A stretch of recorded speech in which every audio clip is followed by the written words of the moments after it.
ஸ்டூடெண்ட்ஸுக்கு என்னுடைய குரல் கேக்குதாமா? அது வெளியிடுச்சா?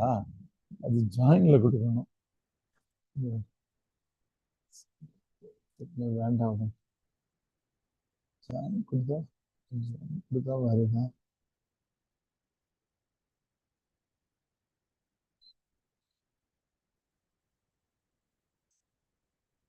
கேக்குதுங்களா? அது ஒரு நிமிஷம்.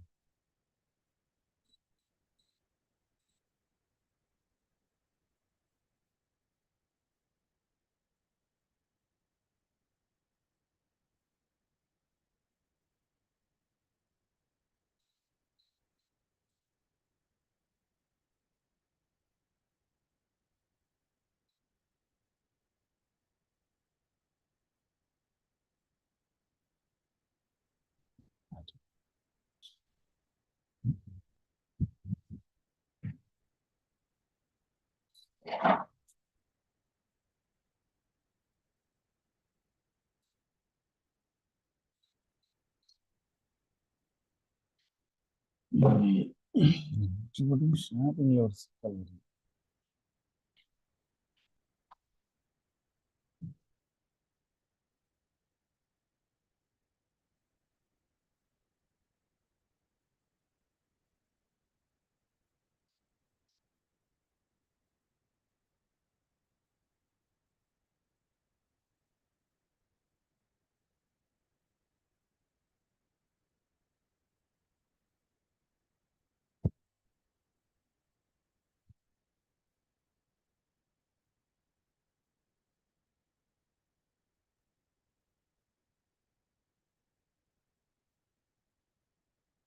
நல்லதுமா. கொஞ்சம் அட்மின் வெளியூர் போயிருந்ததால நமக்கு டெக்னிக்கலா கொஞ்சம் டிலே ஆயிடுச்சு.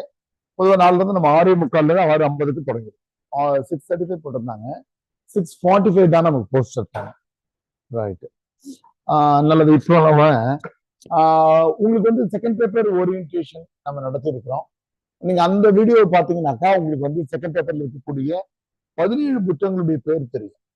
இப்போ இதுல நம்ம செக்ஷன் பில இருக்கக்கூடிய கருப்பு மலர்கள் என்ற புத்தகத்துல நம்ம தொடங்க போறோம். நீங்க புக்குக்கு நம்பர் கொடுத்துட்டே வந்தீங்கன்னாக்கா இது என்ன ஆகுன்னு கேட்டீங்கன்னா செகண்ட் பேப்பர்ல 10வது புத்தகம் இது. எப்பவுமே ரன்னிங் நம்பர் இந்த மாதிரி போட்டு வந்துருங்க. புத்தகத்தினுடைய முதல் பேஜ்ல அது ஃபர்ஸ்ட் பேப்பரா செகண்ட் பேப்பரான்றது உங்களுக்கு தெரியட்டும்.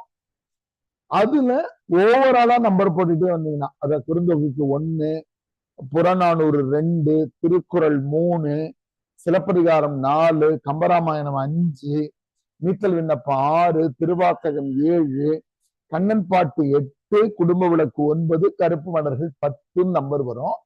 டோட்டல் நம்பர் ஆஃப் புக் 17ன்றதுக்காக நம்ம செகண்ட் பேப்பர்ல 17 புத்தகங்கள் இது 10வது புத்தகம். ஒரு புத்தகம் தொடங்கும் போது இந்த மாதிரி ஒரு ரன்னிங் நம்பர் சொல்லுவோம். அந்த ரன்னிங் நம்பரை வச்சீங்கன்னா தான் உங்களுக்கு சப்போர்ட்டிங் மெட்டீரியல், உங்களுக்கு டெஸ்ட் எழுதுறதுக்கு எல்லாம். இந்த கோகோஸ் கொடுத்துருக்கிறவங்க அந்த வெயிட்டிங் ரூம் நம்பர் வர்றவங்க எல்லாரையும் லெட்டின் பண்ணிக்கிட்டே இருக்கு. உங்களுக்கு அவங்க காட்டும், அவங்க எல்லாருமே உள்ள வந்து அட்மிட் கொடுங்க. கோகோஸ் நம்பர் 2-3 பேர் கொடுத்துருக்கோம் பாருங்க. உங்களுக்கு அவங்க காட்டுது இல்லையா, அவங்களுக்கு வந்து அட்மிட் கொடுத்துக்கிட்டே இருங்க. நான் ஜாயின் நர்மதா இருக்காங்க நம்முடைய. ஆமா, யாரு வெயிட்டிங் ரூம் வந்தாலும் உடனடியா லெட்டின் பண்ணிடுங்க. உடனடியாக பண்ணுங்க. நானும் லாகின். நல்லது. இப்ப வந்து கருப்பு மலர்கள். கருப்பு மலர்கள் என்பது நமக்கு அடிப்படையில நமக்கு வந்து ஒரு புதுக்கவிதை புத்தகம்.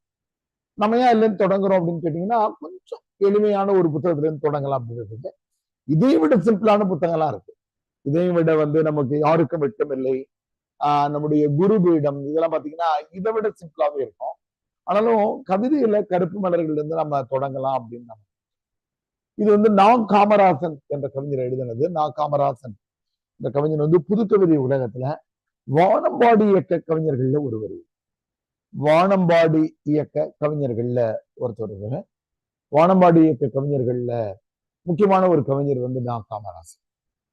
நா. காமராசன் வந்து மிக அண்மையில 2017 2018 தான், இப்பதான் இப்ப ஜூன் மாதத்துல இருக்கோம் இல்லையா, மே மாதத்தினுடைய ஒரு இதுலதான் அவர் இயற்கை அடைஞ்சார் 2017-18. கருப்பு மலர்கள் புத்தகம் வந்து அடிப்படையா என்னன்னு கேட்டீங்கன்னா டவுன் ரோடன் அடித்தட்டு மக்களுடைய செய்திகளை சொல்லக்கூடிய ஒரு நூலாக அமைந்திருக்கிறது. இந்த நூலுடைய மிகப்பெரும் சிறப்பு தான். அடித்தட்டு மக்கள் டவுன் சோழனுக்கு வந்து அடித்தட்டு ஒரு மறுபடியும் இந்த நம்பர் வருது. இந்த நம்பர் சொல்லுங்க. 4 மறுபடியும் சொல்லுங்க. 448. அடித்தட்டு மக்களாக இருக்கிற திருநங்கைகளை குறித்து, பாலியல் தொழிலாளிகளை குறித்து, கருப்பட மக்களாக இருக்கிற நீக்ரோக்கள், ஒரு நிமிஷம் ஒரே ஒண்ணு நான் என்னுடைய மொபைலை கனெக்ட்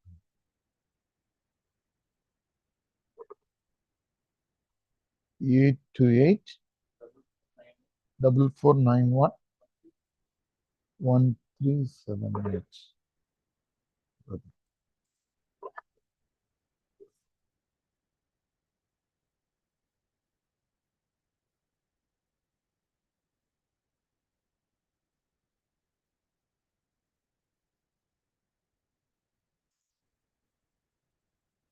என்னுடைய நம்பர் ஒரு நம்பர் 2 நம்பர் தமிழ் இளநீ இயக்குனர் ரவீந்திர. ஓகே,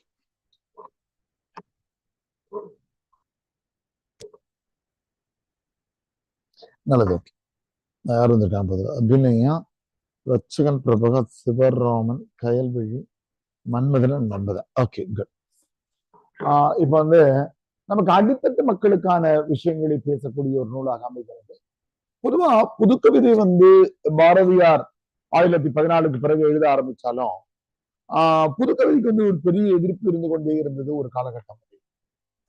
அந்த புதுக்கவிதையை வந்து 3 பகுதிகளாக நம்ம படிப்போம். புதுக்கவிதையினுடைய வரலாற்றுல 1930 59 வரைக்கும் இருக்கக்கூடிய காலகட்டத்தை மணிக்கொடி காலம்னு படிப்போம். அதற்கு அடுத்தது வந்து 59 கிட்டத்தட்ட ஒரு 60 71 72 வரைக்கும் இருந்த காலகட்டத்தை எழுத்து இலக்கிய காலம்னு படிப்போம். 1972க்கு பிறகு இருந்ததை வந்து வானம்பாடி காலம்னு படிப்போம். இந்த மாதிரி புதுக்கவிதை வந்து 3 காலங்களாக பிரிச்சிருக்கிறாங்க. இது பின்னாடி நம்ம புதுக்கவிதையின் தோற்றமும் வளர்ச்சியும் என்ற வள்ளிக்கண்ணனுடைய நூலை படிக்கும்போது நம்ம தெளிவாக படிப்போம். 1930 59 வரையில புதுக்கவிதை எழுதப்படுகிறது, எழுத தொடங்குறாங்க. ஆனா அதுக்கு ஒரு கடுமையான எதிர்ப்பு இருந்து கொண்டே இருக்கிறது அந்த வடிவத்தில். ஏனென்றால் அது வரையில மரபு கவிதையில் இருந்துகிட்டே இருந்தவங்க, தேமா புலிமா ஆசிரியப்பா வெண்பா எழுதுறவங்க உங்களுக்கு வந்து இது பண்ணிட்டு இருந்தாங்க. எனக்கு கொஞ்சம் டெக்னிக்கலா லேட்டா தொடங்கி இருக்கிறதால நீங்க இருக்கிற குரூப்ல, நீங்க எந்த குரூப்ல வாட்ஸ்அப் குரூப்ல இருக்கீங்களோ அந்த குரூப்ல கிளாஸ் ஸ்டார்டட்னு போட்டுருங்க. வகுப்பு தொடங்கியது அல்லது கிளாஸ் ஸ்டார்டட்னு நீங்க இருக்கிற வாட்ஸ்அப் குரூப்ல ஆல் குரூப் ஜூன் 25 இருக்கும், ஜூன் 24 இருக்கும், ஏதாவது ஒண்ணுல கிளாஸ் ஸ்டார்டட்னு போட்டுருங்க. ஆச்சுங்களா? அடுத்தது மணிக்கொடி காலகட்டத்துல அதனுடைய வடிவம் என்ன? புதுக்கவிதையை வந்து எழுதுற முறைக்கு வந்து தேமா புலிமா கிடையாது, எதுகை மோனை இல்ல.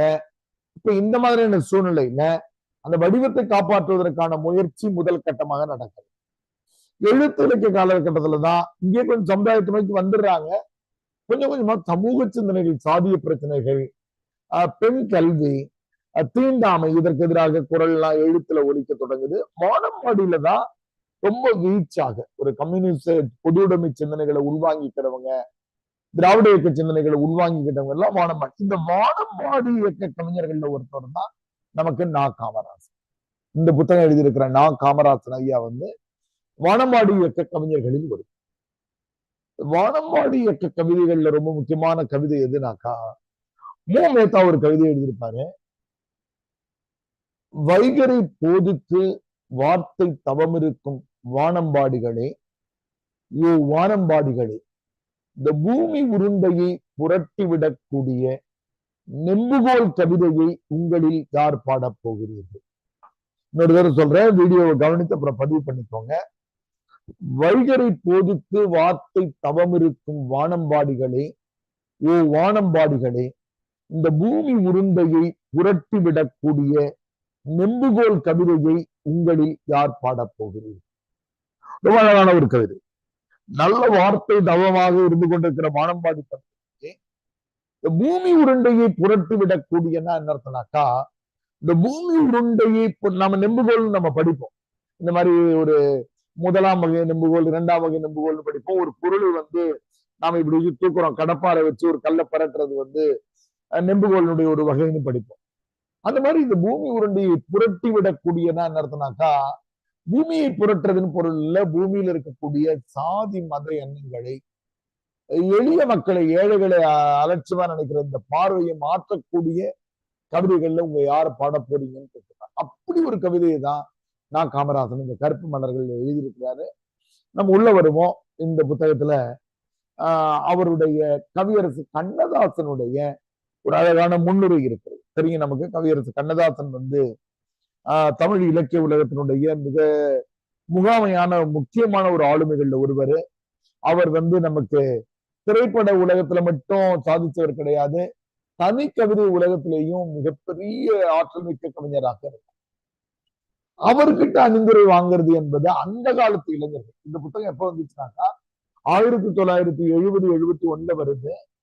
கிட்டத்தட்ட நமக்கு வைக்கப்பட்டிருக்க பாடப்பகுதி புத்தகங்கள் எல்லாமே அதாவது 65-71 எழுதப்பட்டதா இருக்கும். கருப்பு மலர்கள் மட்டுமல்ல, யாருக்கும் வெட்கம் இல்லையிலிருந்து, அறமும் அரசியலிருந்து பெரும்பாலான நூல்கள் அந்த 60கள்ல இருந்து 70 எழுதப்பட்ட புத்தகம் நம்ம பாடத்திட்டத்தில் அதிகமா இருக்கும்.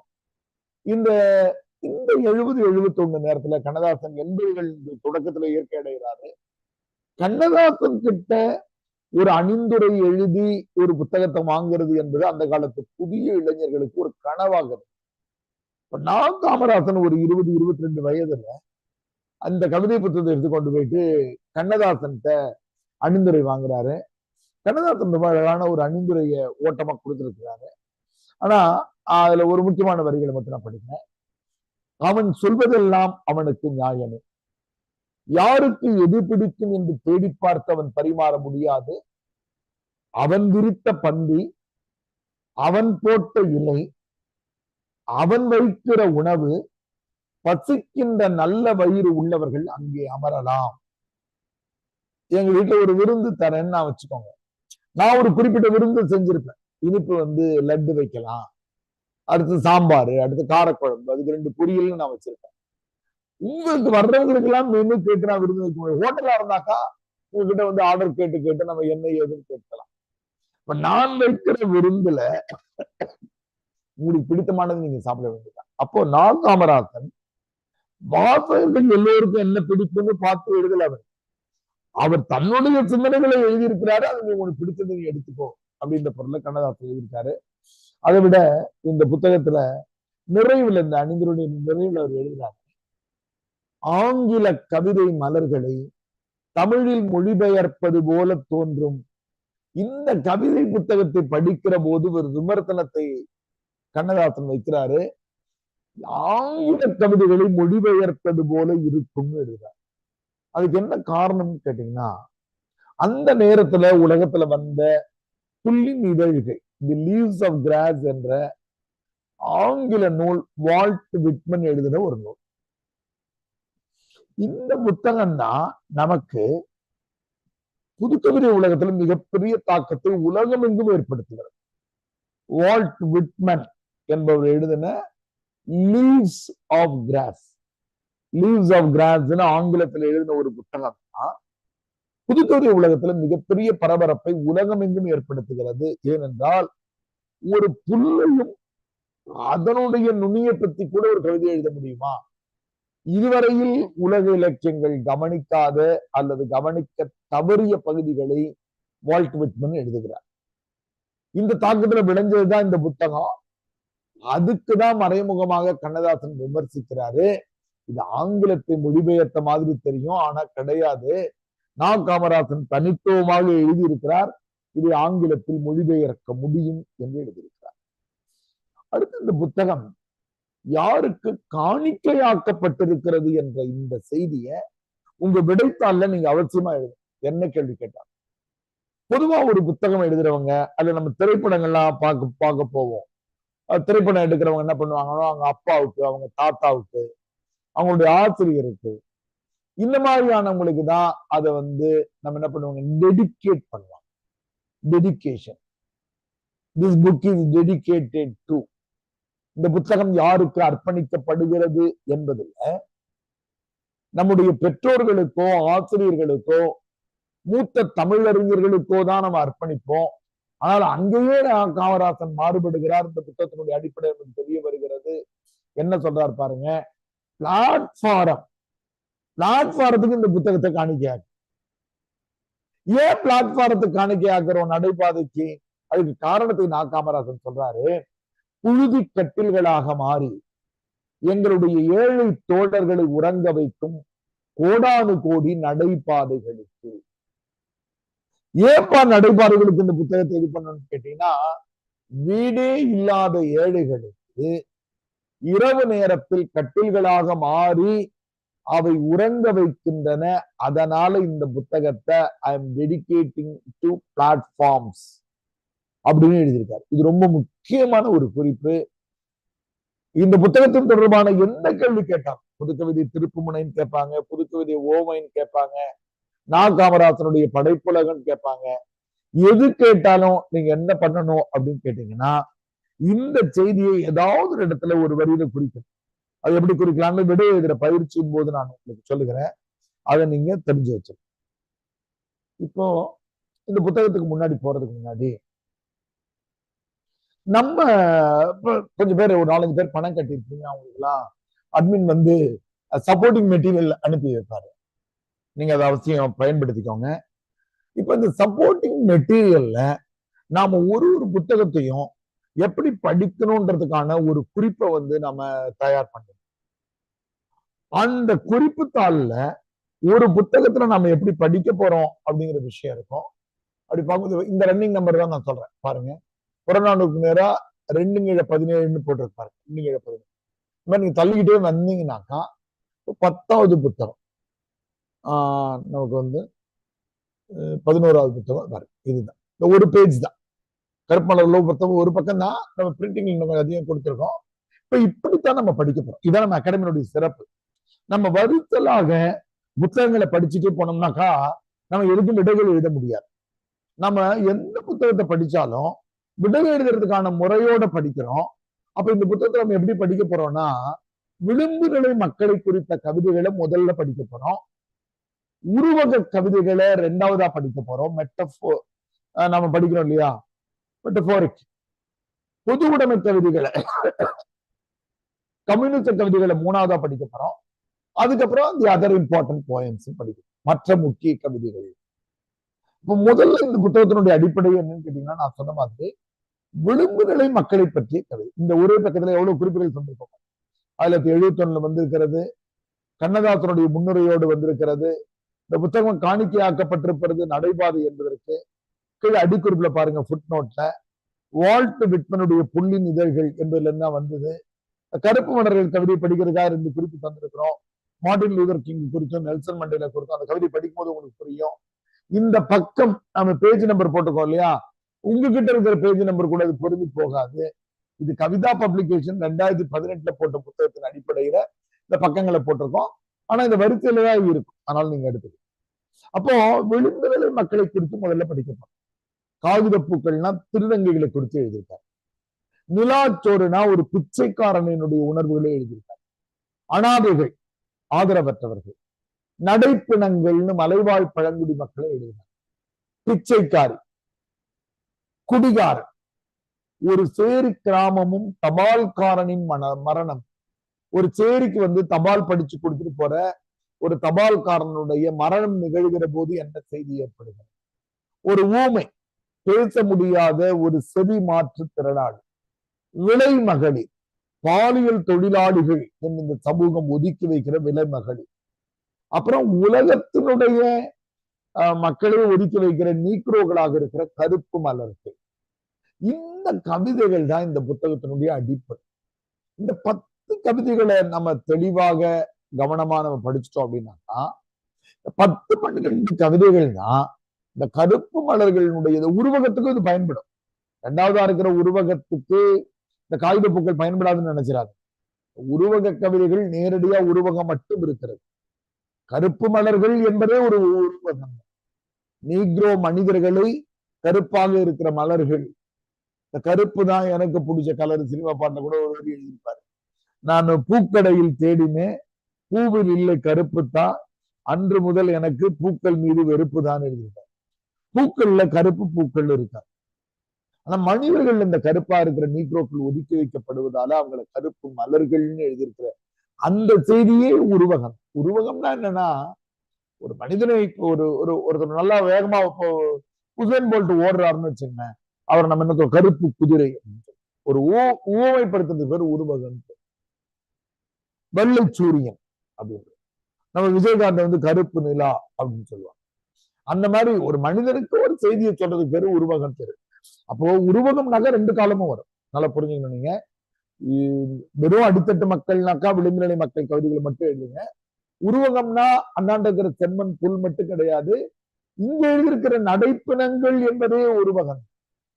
மலைவாழ் பழங்குடி மக்கள் மனிதர்களாக வாழ முடியறது இல்ல, அவங்க பிணங்கள் நடந்து போற மாதிரி நடந்து போறாங்க. ஏன்னா வாழ்க்கையில எந்த தகுதி இல்லாம செத்து போன பிணம் நடந்து போற மாதிரி அப்படின்னு சொல்றேன். அல்ல இந்த டேபிள காலம் ஸ்கிரீன்ஷாட் எடுத்துக்கோங்க. நீங்க புக் அமௌண்ட் பே பண்ணிருக்கவங்களுக்கு உங்களுக்கு வந்து ஒரு 4 சப்போர்ட்டிங் மெட்டீரியல் புத்தகங்கள் உங்களுக்கு கிடைக்கும். அது பெரும்பாலும் தம்பி இந்த வாரத்துல அனுப்பி வைப்பாங்கன்னு நினைக்கிறேன். பார்த்துக்கோங்க. அதுக்கு முன்னாடி படிக்கிறதுக்கு இது ஒரு ஸ்கிரீன்ஷாட் மாதிரி எடுத்துக்கோங்க. மொபைல்லேயே போட்டோ எடுத்துக்காங்க. இப்படிதான் நம்ம படிக்கணும். இந்த மாதிரி தான் எல்லா புத்தகத்தையும் படிக்கும். அதனால படிக்கும் போதே நம்ம வினாவிடை எழுதுறதுக்கு நம்மளை தயார் பண்ணிக்கணும். இப்ப நம்ம மறுபடியும் புத்தகத்துக்குள்ள போவோம். கருப்பு மலர்கள் புத்தகம் எல்லா புத்தகங்களுமே பெரும்பாலும் வாங்கிடுங்க. புத்தகங்களை வாங்குவது என்பது முதலீடு தான், அது செலவு கிடையாது. அது நல்லா தெரிஞ்சுக்கணும். தேர் ஆல் இன்வெஸ்ட்மெண்ட் தான், தேர் நாட் எக்ஸ்பெண்டிச்சர். அதனால இப்ப நாம ஒரு கவிதைகளை படிக்க போறோம். படிக்கிறதுக்கு முன்னாடி எப்படி கண்ணதாசன் ஒரு அணிந்துரை தந்திருக்கிறாரோ அதே மாதிரி நம்முடைய நா. காமராசன் இந்த புத்தகத்தை குறித்து அவர் எழுதுறார். அவருடைய முன்னுரை அல்லது எண்ணுரைன்னு எழுதுவாங்க இல்லையா, கண்ணதாசன் அணிந்துரை கொடுத்திருக்கிறாரு. இந்த புத்தகத்தை நான் ஏன் எழுதணுன்றதை பத்தி நா. காமராசன் சுயபுராணம் என்ற தலைப்புல ஒரு கவிதை எழுதி ஒரு முன்னுரை எழுதுகிறார். இந்த தேவ வேளையில் தமிழையும் உலக இலக்கியங்களையும் எனக்கு அறிமுகப்படுத்திய அண்ணாவை பற்றிய உருக்கமான நினைவுகள் என்னிலே அலைமோதுகின்றன. பேரறிஞர் அண்ணா அவரை குறித்து நம்ம மீண்டும் படிக்க போறோம். தாழ்ந்த தமிழகம்னு ஒரு புத்தகம் நம்ம நம்முடைய வரிசையில 7வது 8வதா படிப்போம். இந்த புத்தக வரிசையில பாத்தீங்கன்னாக்கா இதற்கு 2 புத்தகம் தள்ளி 12வது புத்தகமா வரும். 12-17. பேரறிஞர் அண்ணா தமிழகத்தினுடைய முதல்வராக ரொம்ப குறைவான நாட்கள், 1.5 ஆண்டுகள் 2 ஆண்டு தான் இருக்கிறாரு. ஆனா அவர் தான் தமிழ்நாடு பெயர் மாற்றம் பண்ணவர். பகுத்தறிவு திருமணங்களை போய் எக்கச்சக்கமான விஷயங்கள் செய்வார். இந்த அண்ணாவினுடைய இதைதான் வந்து நமக்கு வந்து இப்பெல்லாம் கூட கல்லூரிகள்ல நடத்துறாங்கல்ல, மாபெரும் தமிழ் கனவு என்பது அண்ணாதுரை உருவாக்கின விஷயம்தான். அதை சமர்ஸ்னு ஒருத்தர் புத்தகம் எழுதியிருக்காரு. அதான் நான் முதல் கூட நடத்திட்டு இருக்கேன். பிறகு அண்ணாவை பற்றி உள்ள ஒரு கவிதை இருக்கிறது. அது நம்ம எந்த பக்கம் நான் சொல்றேன், உங்களுடைய புத்தகத்துக்கு மாறும் அது. எவன் எனது கவித்துவத்தின் ஊற்றுக்கண்களை திறந்து விட்டவனோ அவன் அந்த அண்ணா இந்த கவிதைகளில் ஒரு வரியை கூட படிக்காமல் மடிந்து போய்விட்டான் என்கிற உண்மையை என்னால் ஜீரணித்துக் கொள்ள முடியவில்லை. எனது புத்தகம் 71 வருகிறது. பேரறிஞர் அண்ணா 69 இயற்கை அடைஞ்சிருந்தார். ஏன் நான் கவிதை எழுதுவதற்கு காரணமாக அமைந்த பேரறிஞர் அண்ணா எனது இந்த புத்தகத்தை பார்த்தா மகிழ்ச்சி அடைஞ்சிருப்பாரு. ஆனால் இதுல ஒரு வரியை கூட படிக்காமல் இறந்து போய்விட்டார் என்ற வருத்தம் எனக்கு இருக்கிறது. ஆனா யூபிஎஸ்சி சில நேரங்கள்ல என்ன பண்றாங்க, இந்த முன்னுரை முடிவுரையிலிருந்து கேள்வி எடுக்கிறாங்க. வினாக்கள் இவ்வளவுதான். நம்ம ஒரு புத்தகம் போட்டிருக்கோம். நான் அறிமுக வகுப்பினுடைய 2 வீடியோ உங்களுக்கு ஷேர் பண்ணுவாங்க, அது பப்ளிக்லயே வரும். அந்த வீடியோ பார்த்தீங்கன்னா உங்களுக்கு தெரிஞ்சிருக்கும். கேள்விகளை வினாக்கள் இவ்வளவுதான் நம்ம எப்படி பிக்ஸ் பண்றோம்னா, யாருக்கும் வெட்கமில்லை என்ற புத்தகத்துல சோ. ராமசாமி முன்னுரையில ஒரு வார்த்தை எழுதியிருப்பார். இந்த உலகம் அழுது கொண்டிருக்கிற போது சிரித்து மகிழ்வதற்கான ஒரு நாடகத்தை எழுதுபவன் மிகச்சிறந்த படைப்பாளியாக அமைகிறான். அதனால் இந்த நாடகத்தை நான் எழுதுகிறேன்னு எழுதியிருப்பார்.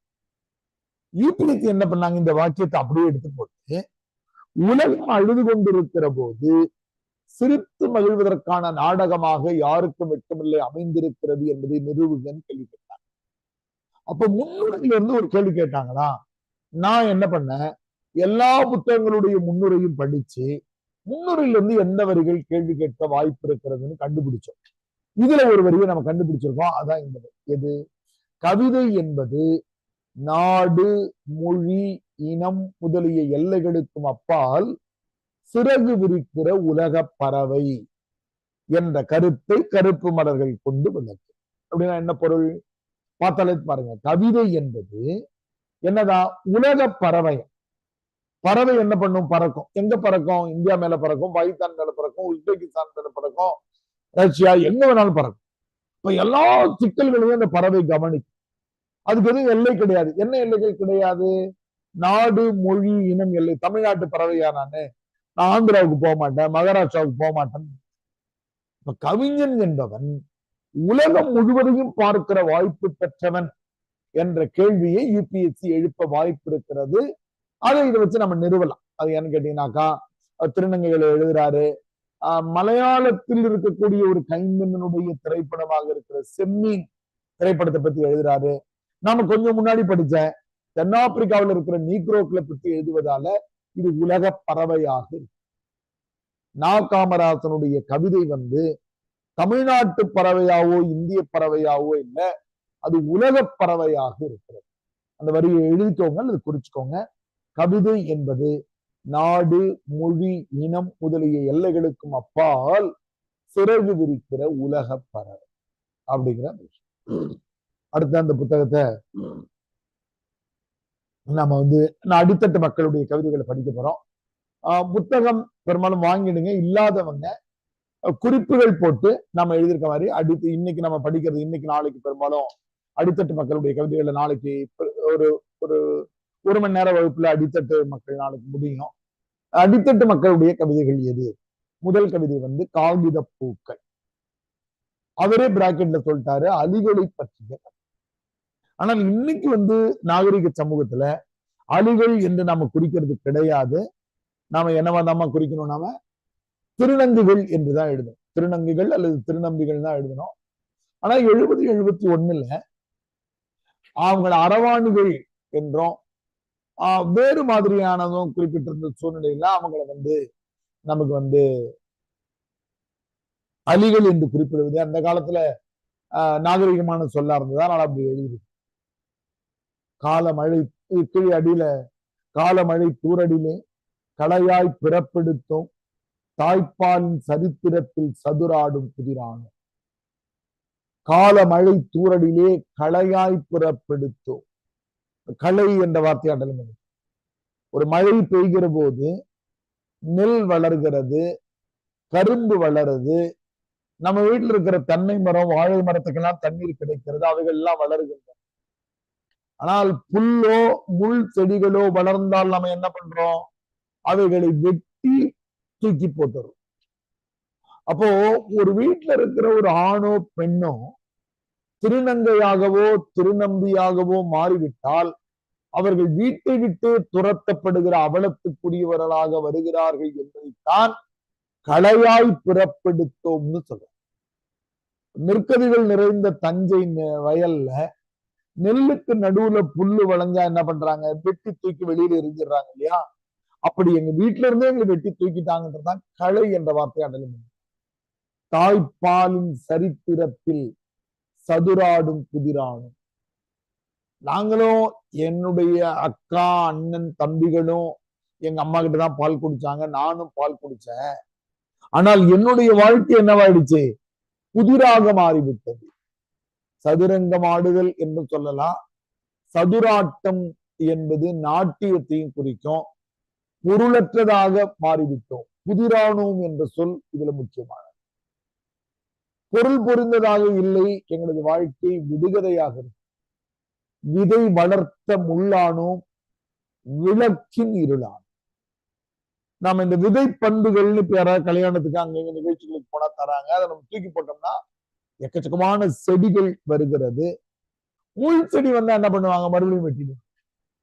அம்மா எங்களை வளர்த்தாங்க, ஆனால் நாங்கள் விதை வளர்த்த முள்ளானோ விளக்கின் இருளானோ. பாருங்க, அகல் விளக்குக்கு மட்டும் கிடையாது. இங்க இருக்கிற டியூப்லைட்டாக இருந்தாலும் அதனுடைய பின்பகுதி அடிப்பகுதி இருட்டாக தான். சதை வளர்க்கும் பிணம் நாங்கள் சாவின் சிரிப்புகள். சும்மா பேருக்கு வாழ்ந்துட்டு இருக்கிறோம், பணம் மாதிரி வாழ்ந்துட்டு இருக்கோம். அடுத்த பாடல் இலக்கிய மேடைகள் நீங்க அதிகமா கேட்க வாய்ப்பு இருக்கிற ஒரு பாடல். நா. காமராசனுடைய படைப்பிலக்கிய உத்தியில் அது ஒண்ணு. அவரே வினா எழுப்பி அவரே விடையளித்தார். மூங்கை ஒரு பாட்டு செய்க, முடவன் அதை எழுதி வைக்க, முடவன் கை எழுதியதை முழு குருடர் படித்ததுண்டோ. மூங்கை என்றால் ஊமைன்னு பேர், செவிமாற்று திறனாளி. ஊமையால பாட்டு பாட முடியுமா? பாட முடியாது, வெறும் சத்தம் தான் வரும். அதை யாரு எழுதி வைக்கிறானா? கையில்லாத முடவன், எழுத முடியாத ஒருவன் எழுதி வைக்கிறான். அவன் எழுதி வச்சதை கண்ணில்லாதவங்க படிக்கிறாங்க. 3 மாற்றுத்திறனாளிகளை குறிக்கிறார் அவரு. ஊமைகள், கையில்லாத ஒருவன், குருடர், 3 பேர். அப்போ இம்பாசிபிள் என்று நம்ம சொல்லுகிற இல் பொருள் ஓமை அணி இது. இதுக்கு பேர் என்னன்னு கேட்டீங்கன்னா நாட் பாசிபிள். அதுக்கு பேரு தமிழ்ல இல் பொருள் உவமை அணி. இல் பொருள் ஓமை. இல் பொருள் ஓமைனா என்ன? நம்ம யாராவது ஒருத்தவங்க வீட்டுக்கு போறோம்னு வச்சுக்கோங்களேன், அந்த அத்தை என்ன சொல்லுவாங்க, நீ எங்க வீட்டுக்கு வந்திருக்கியாப்பா, சூரியனே மேற்குல உழிச்ச மாதிரி அப்படின்னு, அத்தி பூத்த மாதிரின்னு சொல்லுவாங்க. நடக்க முடியாத விஷயங்களை சொல்றது. நம்முடைய ஒருதலை ராகம் படத்துல டி. ராஜேந்தர் ஒரு பாடல் முழுத்தும் இல்பொருள் ஓமைனையா எழுதியிருப்பார். இது குழந்தை பாடும் தாலாட்டு, இது இரவு நேர பூபாலம், இது மேற்கில் தோன்றும் உதயம்னு எழுதியிருப்பாரு. எல்லாமே நடக்காத விஷயமா இருக்கும். குழந்தைக்கு நாம தான் தாலாட்டு பாடணும், குழந்தை நமக்கு தாலாட்டு பாடுது. பூபாலம் என்பது காலையில பாடுறது, அது இரவுல பாடுற மாதிரி மாத்தி மாத்தி எழுதிருக்கு. அப்போ ஒரு ஊமை பாடல் எழுதி அதை கையில்லாதவன் ஒருவன் எழுதி கண்ணில்லாதவன் ஒருத்தன் படிச்சா எப்படி இருக்குமோ அப்படி எங்களுடைய வாழ்க்கை இருக்கிறது. நான் சொன்ன மாதிரி பதில் சொல்றாரு.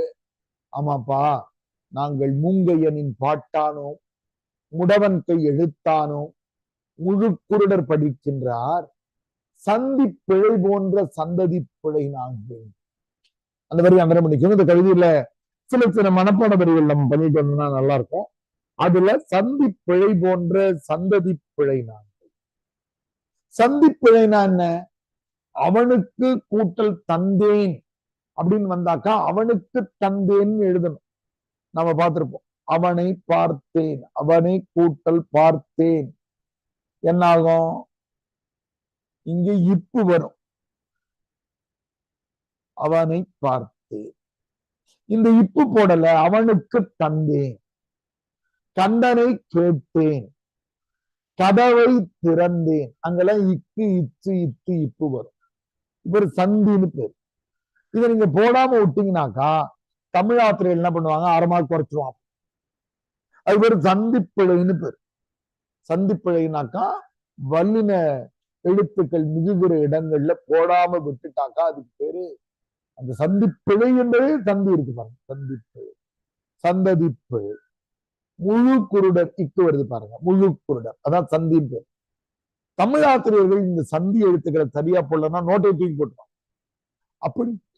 அப்படி சந்ததியிலிருந்து தூக்கி எறியப்பட்டவர்கள் நமக்கெல்லாம் பாத்தீங்கன்னாக்கா நம்ம 7 தலைமுறைகள் சொல்றோம். நாம இருக்கோம், நம்முடைய அப்பா அம்மா, அப்புறம் அம்மாவுடைய அப்பா அம்மா, அப்பாவுடைய அப்பா அம்மா, இப்படி நம்ம 7 தலைமுறைகள் வரைக்கும் குறிச்சுக்கணும்னா 126 பேர் இருப்பாங்க. 2, 4, 8, 16, 32, 64. இந்த 126 பேர்ல ஒருத்தவங்களாவோ இன்னொரு அளவோ நம்ம இருப்போம். அதான் 7 தலைமுறைகள் என்ற அறிவு. ஆனா இதுல ஏதாவது ஒரு இடத்துல ஒரு திருநங்கை யாராவது பிறந்திருந்தாங்கன்னா they will be thrown out of the family tree. அவர்கள் இந்த குடும்பத்திலிருந்து துரத்தப்பட்டிருப்பாங்க. அதை தான் அவர் சந்ததி பிழை என்று சொல்றார். அல்லது கவிதையினுடைய ரொம்ப முக்கியமான வரி, சந்தி பிழை போன்ற சந்ததி பிழை நான்கு. காலத்தின் பேரேட்டு கடவுள் திருத்தட்டும். பேரேடு என்றால் லெட்ஜர்னு பேர், LEDGER, லெட்ஜர். பெரிய நோட்டுகள் வச்சு கணக்கு. இப்பெல்லாம் எக்ஸல் ஷீட் வந்த பிறகு அது காணாம போயிடுச்சு. எக்ஸல் டேலி எல்லாம் வந்த பிறகு பெரிய பெரிய கணக்கு நோட்டுகள் வச்சு எழுதுறதுக்கு பேரு பேரேடுன்னு பேரு. வரவு செலவு எழுதப்பட்டதில் இருக்கக்கூடிய தவறுகளை கடவுள் தான் திருத்த வேண்டும். தலை மீது பூ வைப்போம், நாங்க திருநங்கைகளாகிய நாங்கள் தலையின் மீது பூ வைக்கிறோம். ஏன் பூ வைக்கிறோம் தெரியுமா? இந்த உலகம் கல்லறையில் பூ வைக்கிற மாதிரி நாங்க பூ வைக்கிறோம். தாரணி, தாரணினா உலகம், கல்லறையில் பூ வைத்தல் முறைதானே. கல்லறையில பூ வைக்கிறது இந்த உலகத்தினுடைய முறை. அதுபோல நாங்கள் பூத்த உயிர் கல்லறைகள்.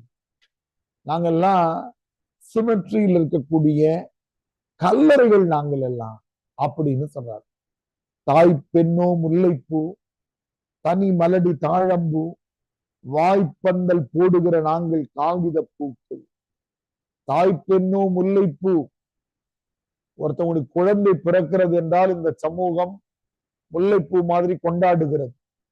ஆனால் ஒரு பெண்ணுக்கு திருமணமாகி குழந்தை பிறக்கலனா அவங்களுடைய தாழம்பூ மாதிரி ஒதுக்கி விடுகிறது. தாய் பெண்ணோ முல்லைப்பூ, தனி மலடி தாழம்பூ, வாய்ப்பந்தல் போடுகிற நாங்கள் காகித பூக்கள். காசு கேட்கறதுக்காக இன்னைக்கும் திருநங்கைகள் கை தட்டிக்கிட்டு பாட்டு பாடிக்கிட்டு இருக்கிற நாங்கள் காகித பூக்கள். ஏன் காகித பூக்கள் என்ற ஓமையை கவிஞர் வைக்கிறார்னா, மற்ற பூக்கள் எல்லாம் மலர்ந்திருந்தால் அது மனம் வீசும், அது வாடி போகும் வாழ்க்கை முடிஞ்ச பிறகு. ஆனா காகித பூக்கள்ல மனமும் இருக்காது, செயற்கையா பூ சிரிச்ச மாதிரியே இருக்கும் எத்தனை ஆண்டுகள் ஆனாலும். ரொம்ப அருமையான ஒரு உருவக கவிதை. விடை எழுதுகிற முறைகளை குறித்து நம்ம புத்தகம் முடியும் போது நம்ம படிப்போம். இப்போ உங்களுக்கான ஒரு வாய்ப்பு. உங்களுக்கு இந்த கவிதையில உங்களுக்கு பிடிச்ச வரி எது? நம்ம ஒவ்வொருத்தவங்களும் மைக்கை ஓபன் பண்ணிட்டு சொல்லலாம், பார்த்தே சொல்லலாம், ஒன்றும் தவறல. மனப்பாடம் பண்ணிருக்கணும்ன்றது கிடையாது. உங்களுக்கு ஒவ்வொருத்தவங்களும் சொல்லுங்கம்மா. அபிநயா, ரட்சகன், சிவராமன், கயல்விழி, மன்மதன், நர்மதா. ஒருத்தவங்களும் சொல்லுங்க. ஐயா சொல்லுப்பா. எனக்கு பிடிச்ச வரி இந்த விளக்கின் இருள், அந்த வரி எனக்கு ரொம்ப பிடிச்சிருந்துச்சு. விளக்கின் இருளானோ, வெரி குட். விதை வளர்த்த முள்ளானோ விளக்கின் இருள். அபிநயா. அப்புறமா சொல்லுங்க. சிவராமன், சிவராமன் ஒரே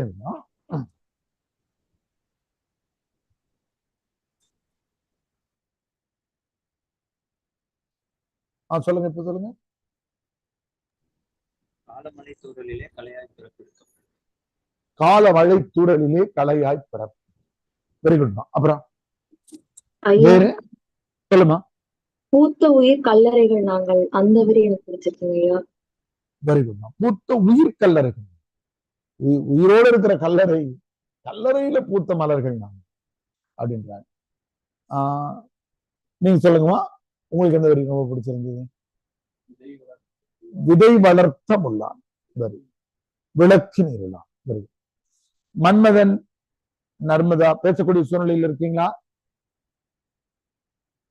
ரைட். எப்பவுமே இந்த மாதிரி கேட்கும்போது வாய்ப்புகளை பயன்படுத்திக்கோங்க. அது உங்களுக்கு ஒரு பெரிய நம்பிக்கையை கொடுக்கும். அடுத்து 2வது கவிதை, அடித்தட்டு மக்கள்ல. இதுக்கு பேரு நிலாச்சோறு. ஆனா கீழே ஐயா கொடுத்துட்டாரு, ஒரு ஃபுட் நோட் கொடுத்திருக்கிறாரு. என்ன கொடுத்திருக்கிறாரு? அமாவாசைக்கு முதல் நாள் இரவில் ஒரு பிச்சைக்காரனின் கண்ணீர் நினைவுகள். நிலாச்சோருக்கு பிராக்கெட்லயே பிச்சைக்காரன் குறிச்சோம். உணவு கிடைக்கிற நமக்கு வாழ்க்கையை நம்ம எப்படி பார்க்கிறோம்? ஆனால் உணவு கிடைக்காத ஒருவனுக்கு அந்த அமாவாசை எவ்வாறு இருக்கிறது? அமாவாசைக்கு முதல் நாள் கிட்டத்தட்ட தேய்பிறையில, அமாவாசைக்கு முதல் நாளும் இருட்டாதான் இருக்கும், அதுவும் நில தெரியாது. அடுத்த நாள் அமாவாசை. இப்போ என்ன எழுதுறாரு பார்ப்போம். பூமி ஆத்தாள் மடி உண்டு, புழுதி பொன் விருப்புண்டு. நமக்கெல்லாம் தாயினுடைய மடியில போய் நம்ம படுத்து அதெல்லாம் நம்ம அம்மா இருக்கிறாங்கன்னா சோகம் இருக்குன்னா, ஆனா பிச்சைக்காரனுக்கு பூமி தான் தாயா. பூமி ஆத்தாள் மடி உண்டு, புழுதி பொன் விரிப்புண்டு. புழுதியில நான் படுத்து உறங்குகிறேன். புழுதி பொன் விரிப்புக்கு புத்திரனாய் வந்தவன் நான். இந்த புழுதியில படுத்து உறங்குவதற்காகவே மகனாக பிறந்தவன். பூகம்பம் முத்த மழை, புயல் எனக்கு தாலாட்டு. அதாவது அம்மா உறவினர்கள், அத்தை, மாமா எல்லாம் குட்டி குழந்தைகளுக்கு முத்தம் தருவாங்க. ஆனா பிச்சைக்காரனுக்கு எது முத்தம் தருகிறதா? பூகம்பம் தான் முத்தமழை, நிலநடுக்கம், எர்த்குவேக். புயல் எனக்கு தாலாட்டு. புயல் வந்து தாலாட்டு பாடிட்டு போதான். தண்ணீரே தாய்ப்பாலா, தாய்ப்பால் எனக்கு எதுவும் கிடைக்காது. அங்க இருக்கிற குழாயில இருக்கிற தண்ணீரை பிடிச்சு குடிக்கிற பாருங்க, அதுதான் எனக்கு தாய்ப்பால். கண்ணீர் என் புன்னகையா. நீங்க எல்லாரும் சிரிக்கிறதுக்கு அதிக நேரம் ஒதுக்குறீங்கல்ல, நான் அதிக நேரம் அழுது கொண்டிருக்கிறேன். கண்ணீரே என் புன்னகை என்பது இந்த மாதிரி ஆப்போசிட் வார்த்தைகளை பயன்படுத்தினாக்கா அதுக்கு பேரு இலக்கணத்துல முரண்தொடைன்னு பேரு. கண்ணீரே புன்னகையாம். முரண்னா ஆப்போசிட். ரெண்டு ஆப்போசிட் வேர்ட்ஸ் ஒரே இடத்துல வந்து கண்ணீரும் புன்னகையும் ஆப்போசிட். ஆனா காமராஜ் சொல்றாரு கண்ணீர் தான் என் புன்னகை என்று சொல்லி. பசி எனக்கு விளையாட்டு. பசி வந்துருச்சுன்னா அங்கேயும் இங்கேயும் கடையில காசு கிடைக்குமான்னு ஓடிட்டு இருக்கேன். நீங்க எல்லாம் கிரிக்கெட் விளையாடுறீங்க, ஷட்டில் காக் விளையாடுறீங்க, ஹாக்கி, ஃபுட்பால் எல்லாம் விளையாடுறீங்க. பசி தான் என்ன துரத்துது, அதான் எனக்கு விளையாட்டு. பருவங்கள் மாற்று உடைகள். மாற்று உடைகள்னா ஸ்பேர் ட்ரெஸ் சொல்றோம் இல்ல, வேற ட்ரெஸ் வச்சு நான் கல்லூரிக்கு போறது வேற ட்ரெஸ் போட்டுக்கிறேன். பிச்சைக்காரனுக்கு எது மாற்றுடையா? சீசன்ஸ் தானா. இந்த காலம் மாறுகிறது இல்லையா, வசந்த காலம், கோடை காலம், குளிர்காலம், மழைக்காலம் மாறுது இல்லையா, இதுதான் அவனுக்கு மாற்று உடைகள். அதான் உருவகம். இந்த காலத்தை உடைன்னு ஆக்கிறார், அதான் உவமை உருவகம். இடுகாடு மண் குடிசை இறப்பு எனது நித்திரையாம். வீட்டுல வசிக்கிறதுக்கு ஊர்ல இடமே இல்லாத போது நான் அரக்கோணம் போகும்போது கவனிச்சிருக்கிறேன், அங்க கல்லறைகள் இருக்கும் ஓரமா. அந்த கல்லறைய வந்து சிமெண்ட் போட்டு ஆக்கி வச்சிருக்காங்கல்ல, அதை திண்ணையா பயன்படுத்திக்கிட்டு பக்கத்துல குடிசை போட்டு வாழறவங்க இருக்கிறாங்க. இடக்கிற வசிக்கிறதுக்கு எங்கேயும் இடம் இல்லை. அதனால என்ன பண்றது, இடுகாடு மண் குடிசை இறப்பு எனது நித்திரை. நான் எப்ப நிம்மதியா தூங்குவேனாக்கா சாவுலதான் நான் நிம்மதியா தூங்க முடியும். இறப்பென்ற நித்திரைக்காய் என்றோ நான் விழி திறந்தேன். இறப்பு என்கிற தூக்கம் வரும் என்பதற்காகத்தான் நான் கண் திறந்தேன். தும்பைப்பூ சந்திரனை துண்டாடும் ராத்திரியாம். துண்டாடும் ராத்திரியில் தூங்காத விண்மீன்கள். இந்த புத்தகம் முழுவதும் நாம இன்னொரு குறிப்பை மாணவர்கிட்ட குறிக்க சொல்லுவோம். அது எக்ஸ்பெக்டட் கொஸ்டின்ல ஒண்ணு என்னன்னாக்கா, இந்த நிலா, பௌர்ணமி, அமாவாசை,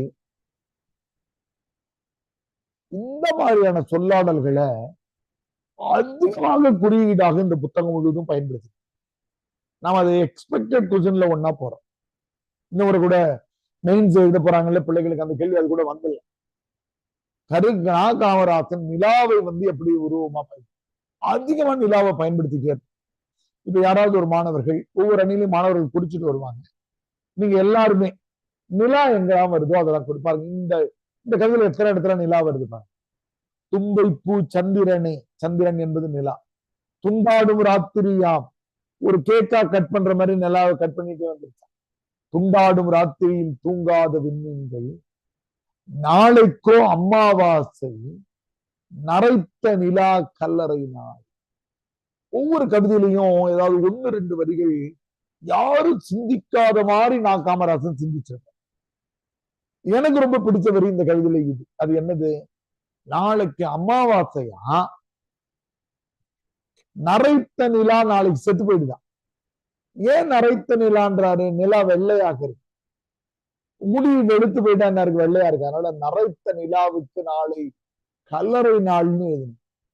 மறுபடியும் உயிர் தெழுந்து அடுத்த நாள் வரப்போது வளர்கிறீங்களா. ஆனாலும் அமாவாசையை உலகத்துல எந்த கவிஞனும் இப்படி சொன்னது. நாளைக்கோ அமாவாசை, நரைத்த நிலா கல்லறை நாள், நரைத்த நிலா கல்லறைக்குள் நான் தூங்க வருகிறேன். அடுத்தபடி இந்த கவிதையில வந்து அதுதான் கவிஞர்களுடைய விவேகானந்தர் சொன்னாரு, ஏழைகளுக்கு இறைவன் ரொட்டி துண்டின் வடிவத்தில் காட்சி அளிக்கிறார். நமக்கு இறைவன் வந்து பெருமாளா தெரிகிறாரு, முருகனா தெரிகிறாரு, அல்லது ஏசுநாதராக, நபிகள் நாயகமாக தெரிகிறார். ஆனா பசிக்கிற ஒருவனுக்கு என்னவாதான் தெரிவாங்க, ரொட்டி துண்டாதான் தெரியும். இதே புத்தகத்துல பின்னாடி நம்ம படிப்போம், லெனின் வந்து மறுபிறவி எடுத்தால் அவன் ஏழைகளின் ரொட்டியா மறுபிறவி எடுப்பான்னு நான் காமராஜ். அப்போ இந்த நிலாவை பார்க்கும்போது உங்களுக்கு காதலி மாறி காதலி முகம் மாறி தெரிகிறது. ஆனால் ஏழைகளுக்கும் பிச்சைக்காரனுக்கு அது என்னமா தெரியுமா? துண்டு நிலா சோறாக. நம்ம வெள்ளை சோறு இருக்குல்ல, அது வெள்ளையா தானே இருக்கு. அப்ப நிலா சோறு மாதிரி இருக்குமா? விண்மீன்கள் பொரியல் மாதிரி இருக்குமா? துண்டு நிலா சோறாக, துளி விண்மீன் கரியாக, கண்டு பசி நோய் கொண்டேன். இந்த நிலாவையும் நட்சத்திரத்தையும் பார்த்தா உங்களுக்கு காதலிகளும் காதலர்களும் ஞாபகத்துக்கு வராங்க. ஆனால் எனக்கு சோறு மாதிரி தெரிகிறது வெள்ளையா இருக்கிறேன்னா, நட்சத்திரத்தை பார்க்கும்போது பொறியியல் ஞாபகம் வருகிறது. இத பார்க்க பார்க்க எனக்கு பசி அதிகமாகிறது. துண்டு நிலா சோறாக, துளி விண்மீன் கரியாக, கண்டு பசி நோய் கொண்டேன். பார்த்து பார்த்து எனக்கு பசி என்கிற நோயை அதிகரித்துக் கொண்டே போகிறது. காலன் பேர் என்று வரும். காலன்னா தெரியும் உங்களுக்கு, யமன். யமன் என்னைக்குதான் என்ன கூட்டிட்டு போவான் அப்படின்னு அந்த கவிதை முடிந்தது. ரொம்ப ஒரு அவலச்சுவையோடு. அவலம்னாக்கா செல்ஃப் பிட்டின்னு ஆங்கிலத்தில் சொல்றோம் இல்லையா, ஒரு கழிவு. தன்னைத்தானே இனிமே வாழ்ந்து என்ன பொருள்னு நினைக்கிற பெரியவர்கள், வாழ்வின் துயரம் மிகுந்தவர்கள் சொல்ற மாதிரி பிச்சைக்காரன் சொல்றாரு, துண்டு நிலா சோறாக, துளி விண்மீன் கரியாக, கண்டு பசி நோய் கொண்டேன் காலன் தேர் என்று. ஒப்பீடுன்னு போட்டு ஒரு பாடல் குறிச்சுக்கோங்க. கூகுள்ல இருந்து நான் ஷார்ட் எடுத்து யாராவது போட சொல்றேன் குரூப்ல. இந்த மாதிரியான ஒரு செய்தியை முதல்ல செஞ்சவர் பாவேந்தர் பாரதிதாஸ். பாவேந்தர் பாரதிதாசன் தான் முதல்ல இப்படி எழுதுறாரு. அவர் என்ன எழுதுறாருன்னா, திணை துணையும் பயன் இன்றி பசித்த மக்கள், திணை துணையும் பயனின்றி பசித்த மக்கள். கூகுள்ல தேனீங்கன்னா அந்த பாட்டு 4 வரி வரும், குறிச்சுக்கோ. திணை துணையும் பயன் இன்றி பசித்த மக்கள், திணையளவு பயன் கூட கிடைக்காமல் உழைத்து உழைத்து பசியோடு இருக்கிற அந்த மக்கள், சிறிது கூழ் தேடுங்கால். வீட்டுக்கு சோறு இருக்குதான்னு ஒவ்வொரு பானையா தேடுறாங்கன்னா, அப்படி தேடுகிற போது பானையினுடைய அடிப்பகுதியில கொஞ்சோண்டு வெள்ளை சோறு ஒட்டி கிடக்கிறதா. அப்படி ஒட்டி கிடக்கிற அந்த பானையில ஒட்டி கிடக்கிற அந்த வெள்ளை சோறு எப்படி தெரிகிறதா? நிலா மாதிரி இருக்குதுன்னு பாவேந்தர் எழுது. மற்றவங்களுக்கு எல்லாம் காதலன் காதலியாக நிலா தெரிந்த போது, அதை பாட்டி வடை சொல்றாங்கன்னு நிலா தெரிஞ்ச போது, ஒரு ஏழை வீட்டுல இருக்கிற பானை எல்லாரும் தூங்கிட்டாங்க, வீட்டுக்கு வரா, பானையில எதையாவது சோறு இருக்கான்னு பாக்குறான். ஒரே ஒரு பானையில கொஞ்சோண்டு சோறு அடியில வட்டமா ஒட்டி கிடக்குதான், அது நிலா மாதிரி இருந்துச்சுன்னு பாவேந்தர். திணை துணையும் பயன் இன்றி பசித்த மக்கள், சிறிது கூழ் தேடுங்கால் பானையார, கனத்திருந்த வெண்சோறு காணும் இன்பம், கவின் நிலவே உனை காணும் இன்பம் தானோன்னு எழுது. இந்த பாடல் நீங்க மனப்பாடம் பண்றதுல ஒரு நன்மை இருக்கிறது. இது கூட ஒப்பீடாவும் ஞாபகம் வச்சுக்கலாம். இதே கவிதைய தாழ்ந்த தமிழகத்துக்கும் நீங்க பயன்படுத்த முடியும். இந்த கவிதை, திணை துணையும் பயனின்றி பசித்த மக்கள். நம்ம அகாடமியினுடைய டேக்லைன் என்னன்னு நீங்க கவனிச்சிருப்பீங்க, லிவ் வித் ஆடியோ ஃபைல்ஸ், கற்றலில் கேட்டல் நன்று. இன்னைக்கே தொடங்கலாம், அல்லது கருப்பு மலர்கள் நாளன்னைக்கு அல்லது அடுத்த நாள் முடியும்.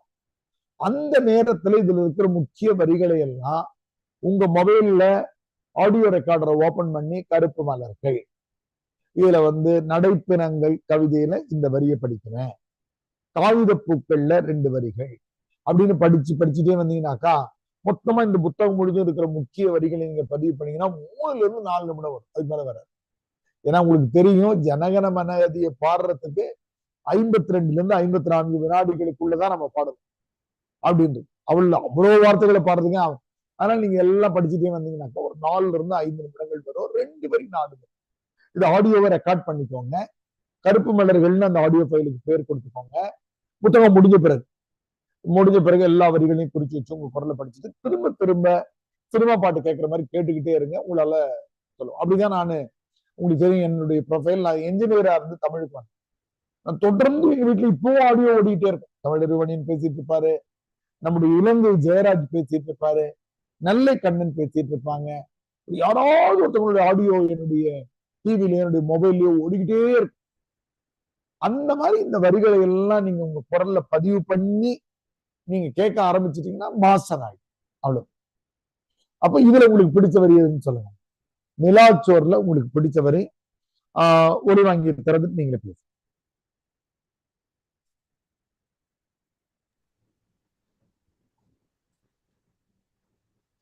பார்த்தே சொல்லலாம். நீங்க முதல் நாள் சிவராமன் சொல்லுங்க.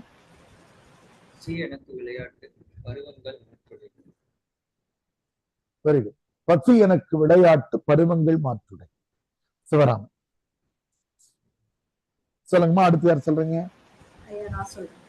அபிநயம் சொல்லுங்க. கண்ணீர் என் புன்னகையா அந்த வரி. கண்ணீர் என் நீங்க எந்த ஊருமா அபிநயா? திண்டுக்கல். ஏன்னா உங்க பேர்ல ரொம்ப பேர் படிச்சிருக்காங்க. அடுத்துமா வேற யார் சொல்றீங்கம்மா? ஐயா சொல்லுங்கம்மா. கேள்வி. துண்டு நிலா சோறாக துளி விண்மீன் கரியாக அந்த வரிகள் பிடிச்சிருக்குங்க ஐயா. வரும். துண்டு நிலா சோறாக துளி விண்மீன் கரி. வேற யாரும் சொல்றீங்களா? ரட்சகன் பிரபா சார். வேற யாரும் நீங்க எப்பவுமே பேசுறதுக்கு உங்களுக்கு வாய்ப்பு தரும்போது நீங்க பயன்படுத்திக்கோங்க. பயன்படுத்தாம விடாதீங்க. ரட்சகன் பிரபா. ரைட். ஓகே. அடுத்த அடித்தட்டு மக்களுக்கான கவிதைகள்ல அடுத்த கவிதைக்கு வருவோம். நம்ம கருத்தம்மா என்பதை கடைசியா நம்ம படிக்கணும். ஞாபகப்படுத்துங்க. கடைசியான இன்னைக்கு இல்ல, அடித்தட்டு மக்கள் படிச்சதுக்கு அப்புறம் அதை நம்ம படிக்கலாம். அந்த மாதிரி அனாதைகள். அனாதைகள் என்ற கவிதை ரொம்ப ரொம்ப முக்கியமான கவிதை இல்லை.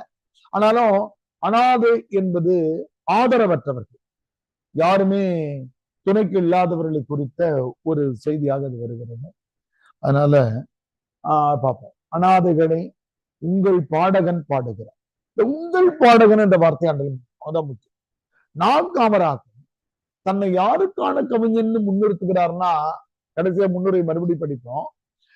கல்யாண மேடைகள்ல கல்யாண பந்திகள்ல வந்து பாடுகிற கவிஞன் கிடையாதுனால ஏழைகளுக்காக பாடுகிற. அப்போ காமராஜன் யாருடைய கவிஞன்னு சொல்றாருன்னா, அனாதைகளுக்கான கவிஞன்னு தன்னை அடையாளப்படுத்து. காமராஜனை பேசுற மாதிரி இந்த கவிதை இருக்கு. அனாதைகளை உங்கள் பாடகன் பாடுகிறான் அரை வெண் நிலவின் மீன்களின் ஒளியில். மீன்கள்னு வந்தாக்கா விண்மீன்கள். விண்மீன்களுடைய ஒளியில் 1000 நுரைமலர் ஆற்றம் கரையில் நான் பாடுகிறேன். இல்ல கடைசி வரிக்கு வருவோம். இதுல ரொம்ப முக்கியமான வரிகள் இல்லை, ஆனால் முக்கியமான ஒரு செய்தி இருக்கிறது. பச்சை புல்வெளி மடியுண்டு பாலை கூரையில் நீர் உண்டு பாடகன் கண்ணீர் மருந்துண்டு. இந்த 3 வரி தான் இதுல ரொம்ப முக்கியம். அப்போ ஒரு பிச்சைக்காரனாக ஆதரவற்றவர்களாக இருக்கிற ஒரு ஏழைக்கு எங்க படுத்து உறங்க முடிகிறது? முன்னாடியே பூமி ஆத்தால் மடியுண்டுன்னார்ல, அதேதான் சொல்றாரு. பச்சை புல்வெளி தான் இவங்களுக்கு படுக்கையாகிறது. பச்சை புல்வெளி மடியுண்டு பாலை கூரையில் நீர் உண்டு. மேகத்திலிருந்து வர்ற தண்ணீர் தான் இவங்களுக்கு தண்ணீர். ஆனா அடுத்த வரிதான் சிறப்பு. பாடகன் கண்ணீர் மருந்துண்டு. பாடகனாக இருக்கிற நான் உங்களுக்காக அழுவதற்கு தயாராக.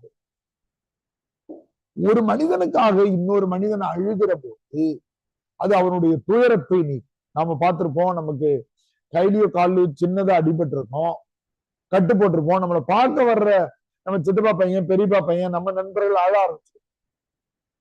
அந்த அழுகை அன்பின் பாற்பட்டது. அது நமக்கு வலியை குறைக்கும். காமராஜன் சொல்றாரு, ஆதரவற்றவராக இருக்கிற அனாதைகளே உங்களுக்கு எனது கண்ணீரை மருந்தாக தருகிறேன்.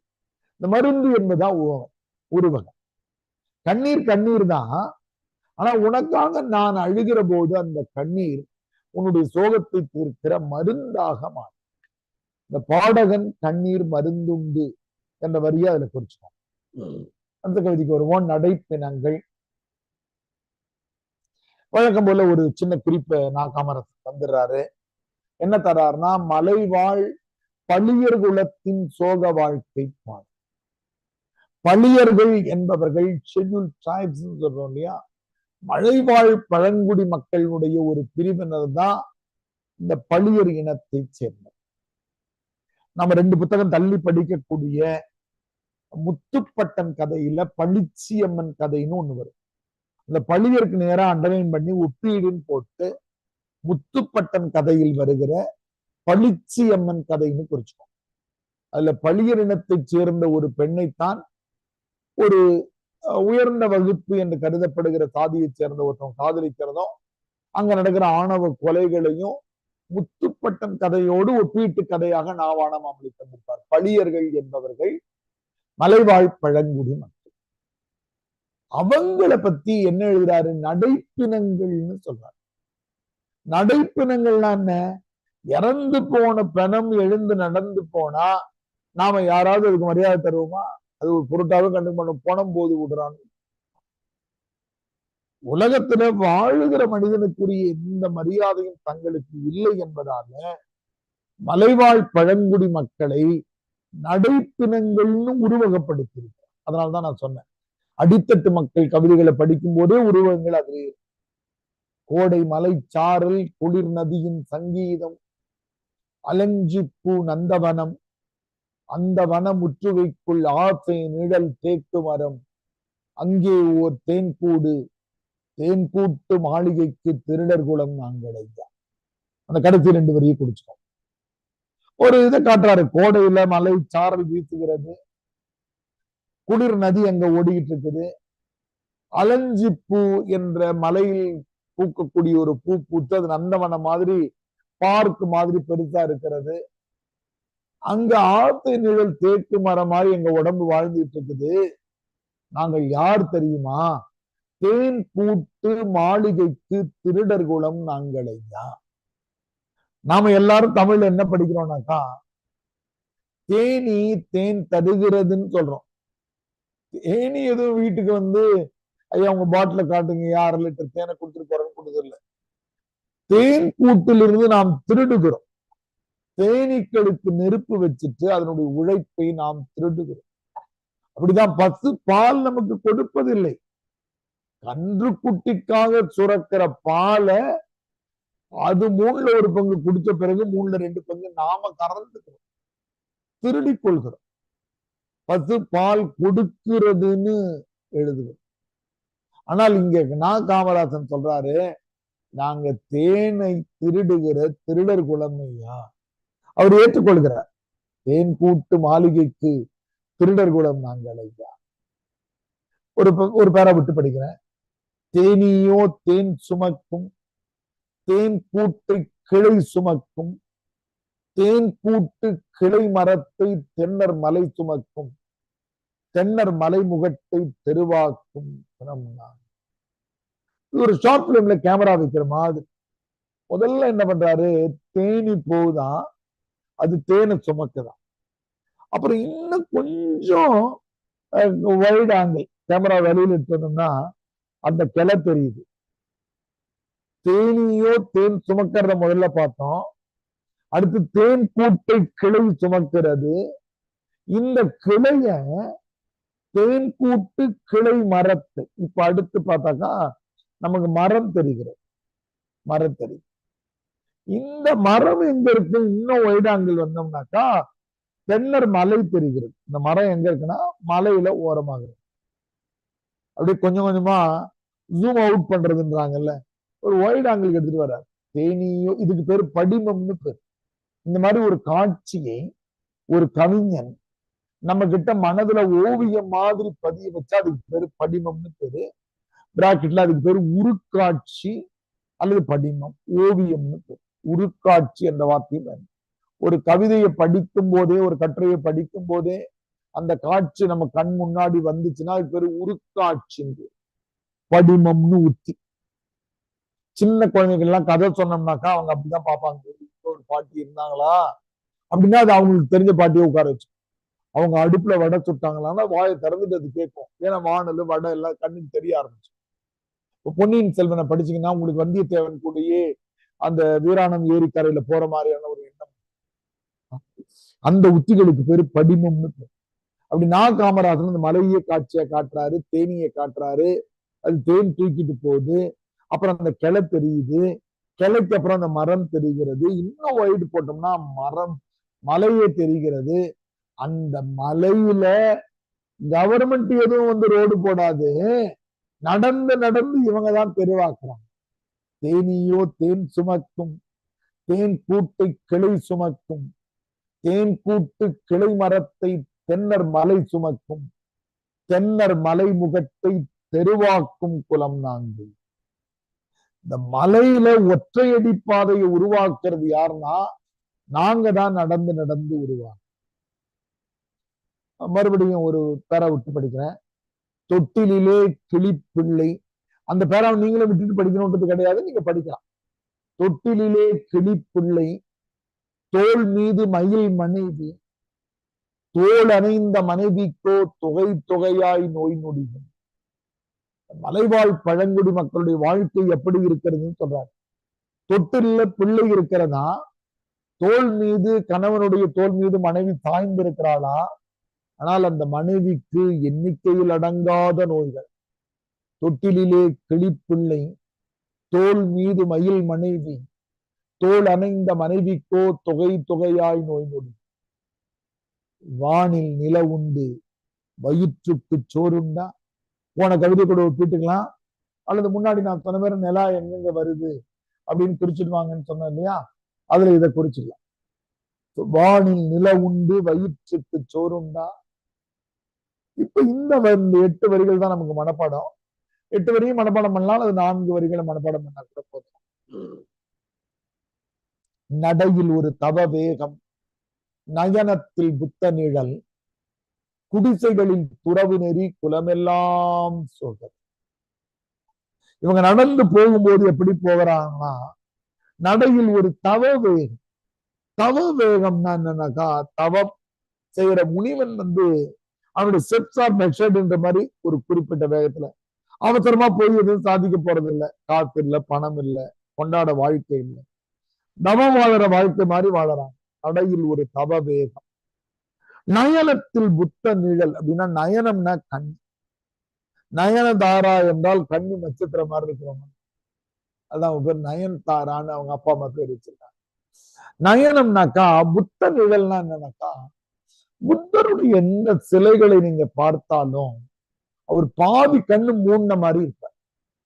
இது வாழ்க்கையில நம்ம கத்துக்க வேண்டிய ரொம்ப முக்கியமான தத்துவம் அது. அப்படின்னா என்ன, எனக்கு என்ன வேணுமோ அதை மட்டும்தான் நான் பார்ப்பேன். இப்ப நீங்க மாணவர்களா வந்திருக்கிறீங்க, உங்ககிட்ட என்ன கேட்கலாம், என்ன ஊர்னு கேட்கலாம், உங்க அப்பா அம்மா யாருன்னு கேட்கலாம், என்ன டிகிரி, அவ்வளவுதான் எனக்கு ரீச். ஒரு 4-5 மாசம் கழிச்சு பழக பழக, ஐயா எங்க சித்தப்பா ஊர்ல இருந்து வந்திருக்காருங்க, அவங்களை பார்க்கணும் அப்படின்னா இன்னொரு அடுத்த லெவலுக்கு. நான் முதல் நாள் உங்களை பார்த்து உங்க அண்ணன் யாரு, உங்க அண்ணி யாரு, உங்க அக்காக்கள் இதெல்லாம் கேட்டுட்டு இருந்தா லூஸ் மார்க் பேசுறான். இப்படிதான் சில நண்பர்கள் நட்பு எழுது. அப்ப எனக்கு என்ன வேணுமோ அது வரைக்கும் தான் பார்க்கணும். இந்த தேவையில்லாத விஷயங்கள்ல தலையிடக்கூடாது என்பதை குறிப்பதற்காகத்தான் புத்தருடைய கண்கள் பாதி மூணு மாதிரி இருக்கும். ரோட்ல நீங்க அப்படி போய் இடிச்சு வேணும்னு அர்த்தம் இல்லை. அதுக்கு குறியீடு என்னன்னா, நம்ம சுற்றி இருக்கிற மனிதர்களுக்கு நம்ம என்ன தெரிஞ்சுக்கணுமோ அதான் தெரிஞ்சுக்கணும். கல்யாணம் ஆயிடுச்சான்னு எப்ப சோறு போடுறீங்க, அப்புறம் கல்யாணம் ஆனவங்கிட்ட போயிட்டு குழந்தை, இதெல்லாம் நமக்கு தேவையில்லாத விஷயம். எது நமக்கு வேணுமோ அதை பத்தி நமக்கு இதெல்லாம் அப்படி தெரிஞ்சுக்கணும்னு விருப்பப்பட்டோம்னா, குழந்தைகள் ஏதாவது வாங்கிட்டு போலாம்னு நினைக்கிறோம். உங்க வீட்டுல யார் யார் இருக்குன்னு கேட்டாக்கா அவங்க சொல்லுவாங்க, எங்க அப்பா இருக்காங்க, அம்மா இருக்காங்க, என் குழந்தை 3வது படிக்கிறாங்கன்னா அந்த குழந்தைக்கு ஏதோ பரிசு வாங்கிட்டு. தேவையான செய்தியை தான் பார்க்கணுன்றதுதான் புத்தருடைய கான்செப்ட். இது ரொம்ப முக்கியம். இந்த நயனத்தில் புத்த நிழல், எங்களது கண்களில் கீழ் அப்படியே கருமை வளையம் படிஞ்சு வேறு யாருடைய வாழ்க்கையும் பேசுறதுக்கு ஒரு வாய்ப்பு. நடையில் ஒரு தவ வேகம், நயனத்தில் புத்த நிழல், குடிசைகளில் துறவு நெறி. எங்க குடிசையை திறந்து பாத்தீங்கன்னா அது துறவி இருக்கிற மாதிரி இருக்கு. உங்க வீடுகளை திறந்து பார்த்தா என்ன இருக்கு, ஏசி இருக்கு, ஃப்ரிட்ஜ் இருக்கு, வாஷிங் மிஷின் இருக்கு, மிக்சி இருக்கு, சோஃபா இருக்கு, எல்லாம் இருக்கு. ஆனா இந்த மலைவாழ் பழங்குடி மக்களுடைய குடிசையை பார்த்தா, யாராவது துறவி யாராவது இருக்காங்களாப்பான்ற மாதிரி வீட்டுக்கான அடிப்படை தேவை கூட இல்லையா. குடிசைகளில் துறவு நெறி, குலமெல்லாம் சோகவெறி. நாங்க இன்னைக்கு சோகமாக இருக்கிறது இந்த தலைமுறையில கிடையாது, குலமெல்லாம் என்பது அடிக்கோடு போட்டு தலைமுறை தலைமுறையாக. நாங்க இன்னைக்கு நேத்துலாம் ஏழைகளா இல்லப்பா, குலமெல்லாம் தலைமுறையாக. நாங்கள் காட்டு மூலிகை போல் கண்டெடுக்க முடியாமல் ஓட்டை குடிசைக்குள் உயிர் வாழும் நடைப்பினங்கள். மூலிகைகளை நம்ம வீட்டை சுத்தி துளசி கிடைக்கிறது, கிழா நெல்லி கிடைக்கிறது, இதெல்லாம் நம்ம பறிச்சுக்கிறோம், எடுத்து சாப்பிடுறோம். முருங்கைக்கீரை இருக்கு, அகத்திக்கீரை இருக்கு. ஆனா காட்டுல இருக்கிற மூலிகைகளை யாராவது கவனிக்கிறாங்களா? யாருமே கவனிக்காம எங்க விட்டுற காட்டு மூலிகை பணம். எங்களை நீங்க மட்டும் கண்டெடுத்து எங்களுக்கு வாழ்க்கை கொடுத்தீங்கன்னா, சமூகத்தினுடைய நோயை தீர்க்கக்கூடியவர்கள். மூலிகை என்பது நோய் தீர்க்கிற தன்மை உடையது. காட்டு மூலிகை போல் கண்டெடுக்க முடியாமல் ஓட்டை குடிசைக்குள் உயிர் வாழும் நடைப்பினர்கள் அப்படின்னு முடிச்சு. நம்ம ஒரு 2 நிமிடம் எடுத்து இந்த கடைசியா இருக்கிற இந்த 8 வரிகள்ல 4 வரியை நம்ம ஒரு 2 நிமிடம் எடுத்து நம்ம சொல்லலாம். சன்னு எனக்கு இது புதுசா வச்சிருக்காங்க. ஒரு 2 நிமிடம் படிச்சுட்டு சொல்லலாம். கடைசி 4 வரி அல்லது 8 வரி. அதுக்கு முன்னாடி உங்களுக்கு பிடித்த வரிகள் இருந்தாலும், அதுக்கு மேல இருக்க வரிகள்ல பிடிச்ச வரி இருந்தாலும் சொல்லலாம். ஒரு 1 நிமிடம் 2 நிமிடம் நம்ம எடுத்து படி.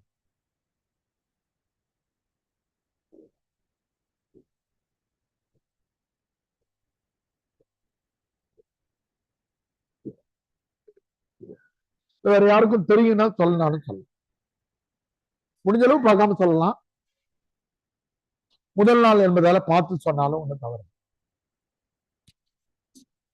உங்களுக்கு பிடிச்ச வரி சொல்லுங்க சண்முகம்.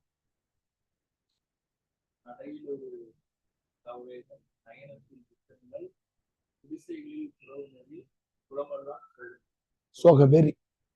நடையில் ஒரு தவவேகம், நயனத்தில் புத்தனிழல், குடிசைகளில் துறவு நெறி, குலமெல்லாம் சோகவே.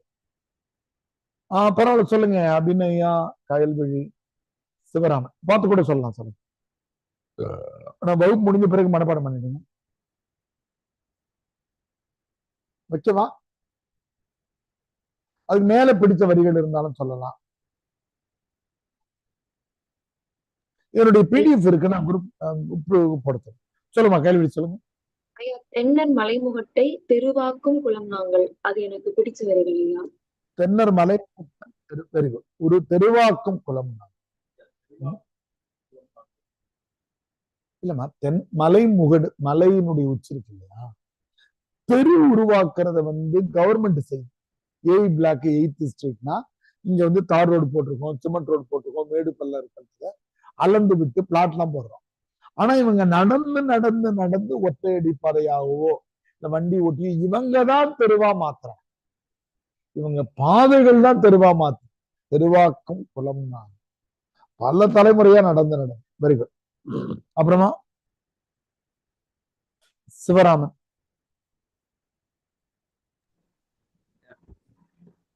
சொல்லுங்க.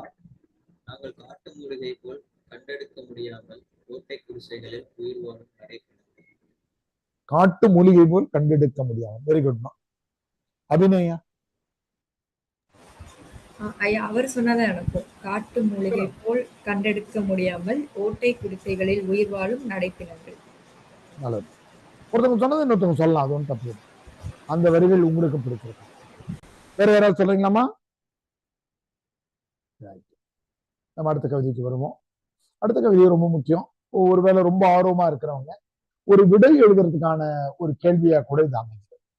யூபிஎஸ்சியினுடைய ரிப்பீட்டட் கொஸ்டின்ல இது வரும். என்னன்னு கேட்டீங்கன்னா, ஒரு புத்தகத்துக்குள்ள ஒரு குட்டி புத்தகம், மறுபடியும் இந்த அடித்தட்டு மக்களை பற்றி எழுதுகிற காமராஜர் 2 பேரை பிரிச்சு அவங்க என்ன பண்றாங்கன்னா, நீதிமன்றத்தை விசாரணைக்கு உள்ளாக்குறாங்க.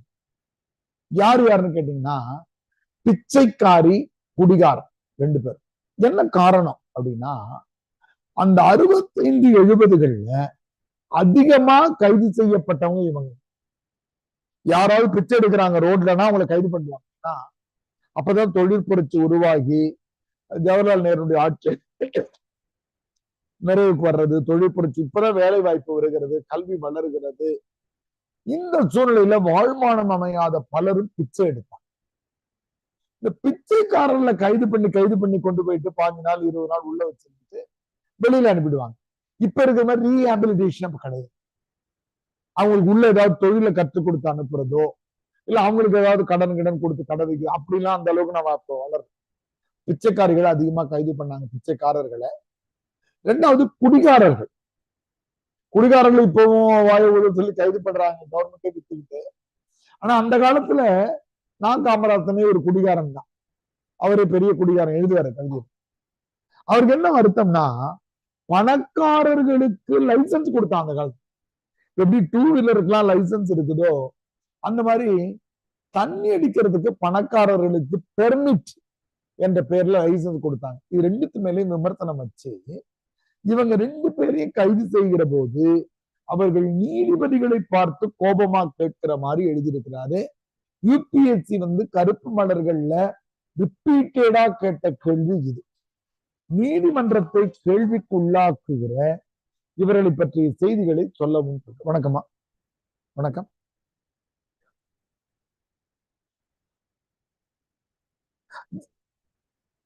ஆமா ஆமா ஆமாங்க ஐயா, நான் வகுப்புல இருக்கேன். இப்ப எங்க இருக்கீங்கயா?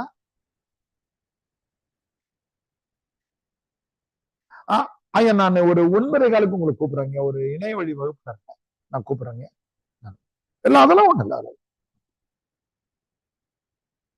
பாத்தீங்கன்னா இவங்க 2 பேரும் நீதிபதிகளையே கேள்விக்குள்ளாக்குறாங்க அப்படிங்கிற அந்த செய்தியை யூபிஎஸ்சி அடிக்கடி கேட்டிருக்கிறாங்க. ஆனா இதுக்கு நீங்க விடை எழுதுறது கூட இன்னைக்கு முதல் நாள்ல முயற்சி பண்ண. இதுக்கு முன்னாடி ஒரு சின்ன முன்னுரைய வசனமாக எழுதுறார். நான் ஏன் இந்த 2 பேரையும் பிரிச்சு எழுதுறேன் அப்படிங்கிறதுக்கு எழுதுறார். நான் இந்த கோர்ட்ல சாட்சியம் சொல்றேன், ஏன் இவங்க 2 பேருக்கும் சார்பா நான் பேசப்பேன் அப்படின்னா, தமிழ் காதலனாக அருந்தி ஒரு சோசியலிஸ்டாக மலர்ந்தவன். சோசியலிஸ்ட்னா உங்களுக்கு தெரியும், பொது உடைமை, எல்லாருக்கும் சமம். எனது பேனாவை அசைக்கின்ற போதே அதன் ஆளுகைக்கு உட்பட்ட ஒரு பிரதேசம் இருக்கிறது என்ற போதையோடு தான் நான் அசைக்கிறேன். எனது பேனா எழுதும் போது அதுக்கு ஒரு எல்லை இருக்கிறது. எல்லைன்னா என்ன? தென்னார்காடு மாவட்டத்தை பத்தி எழுதுவேன் அப்படின்னு கிடையாது. மனிதர்கள், அடித்தட்டு மக்களையும் ஏழைகளையும் பாதிப்புக்கு உள்ளானவங்களை பத்தி தான் எழுதணும்ன்ற கவனத்தோட நான் நீதிமன்றங்கள் போகிற போக்கை பார்த்து வெடித்து சிதறி எனது மனக்குமரர்கள் இங்கே வரி வடிவம் பெற்றிருக்கின்றன. நீதிமன்றங்கள் இன்னைக்கு செஞ்சிட்டு இருக்கிறத பார்த்து எனக்கு கோபம் வருகிறது. அதுதான் 2 கவிதையிலும் எழுதியிருக்கு. நீதிமன்றங்களின் உயர்ந்த கட்டடங்களை பார்த்து விட்டு, இது கூட தமிழ்ல ரொம்ப அழகான வார்த்தை, கட்டிடம்னு எழுதக்கூடாது.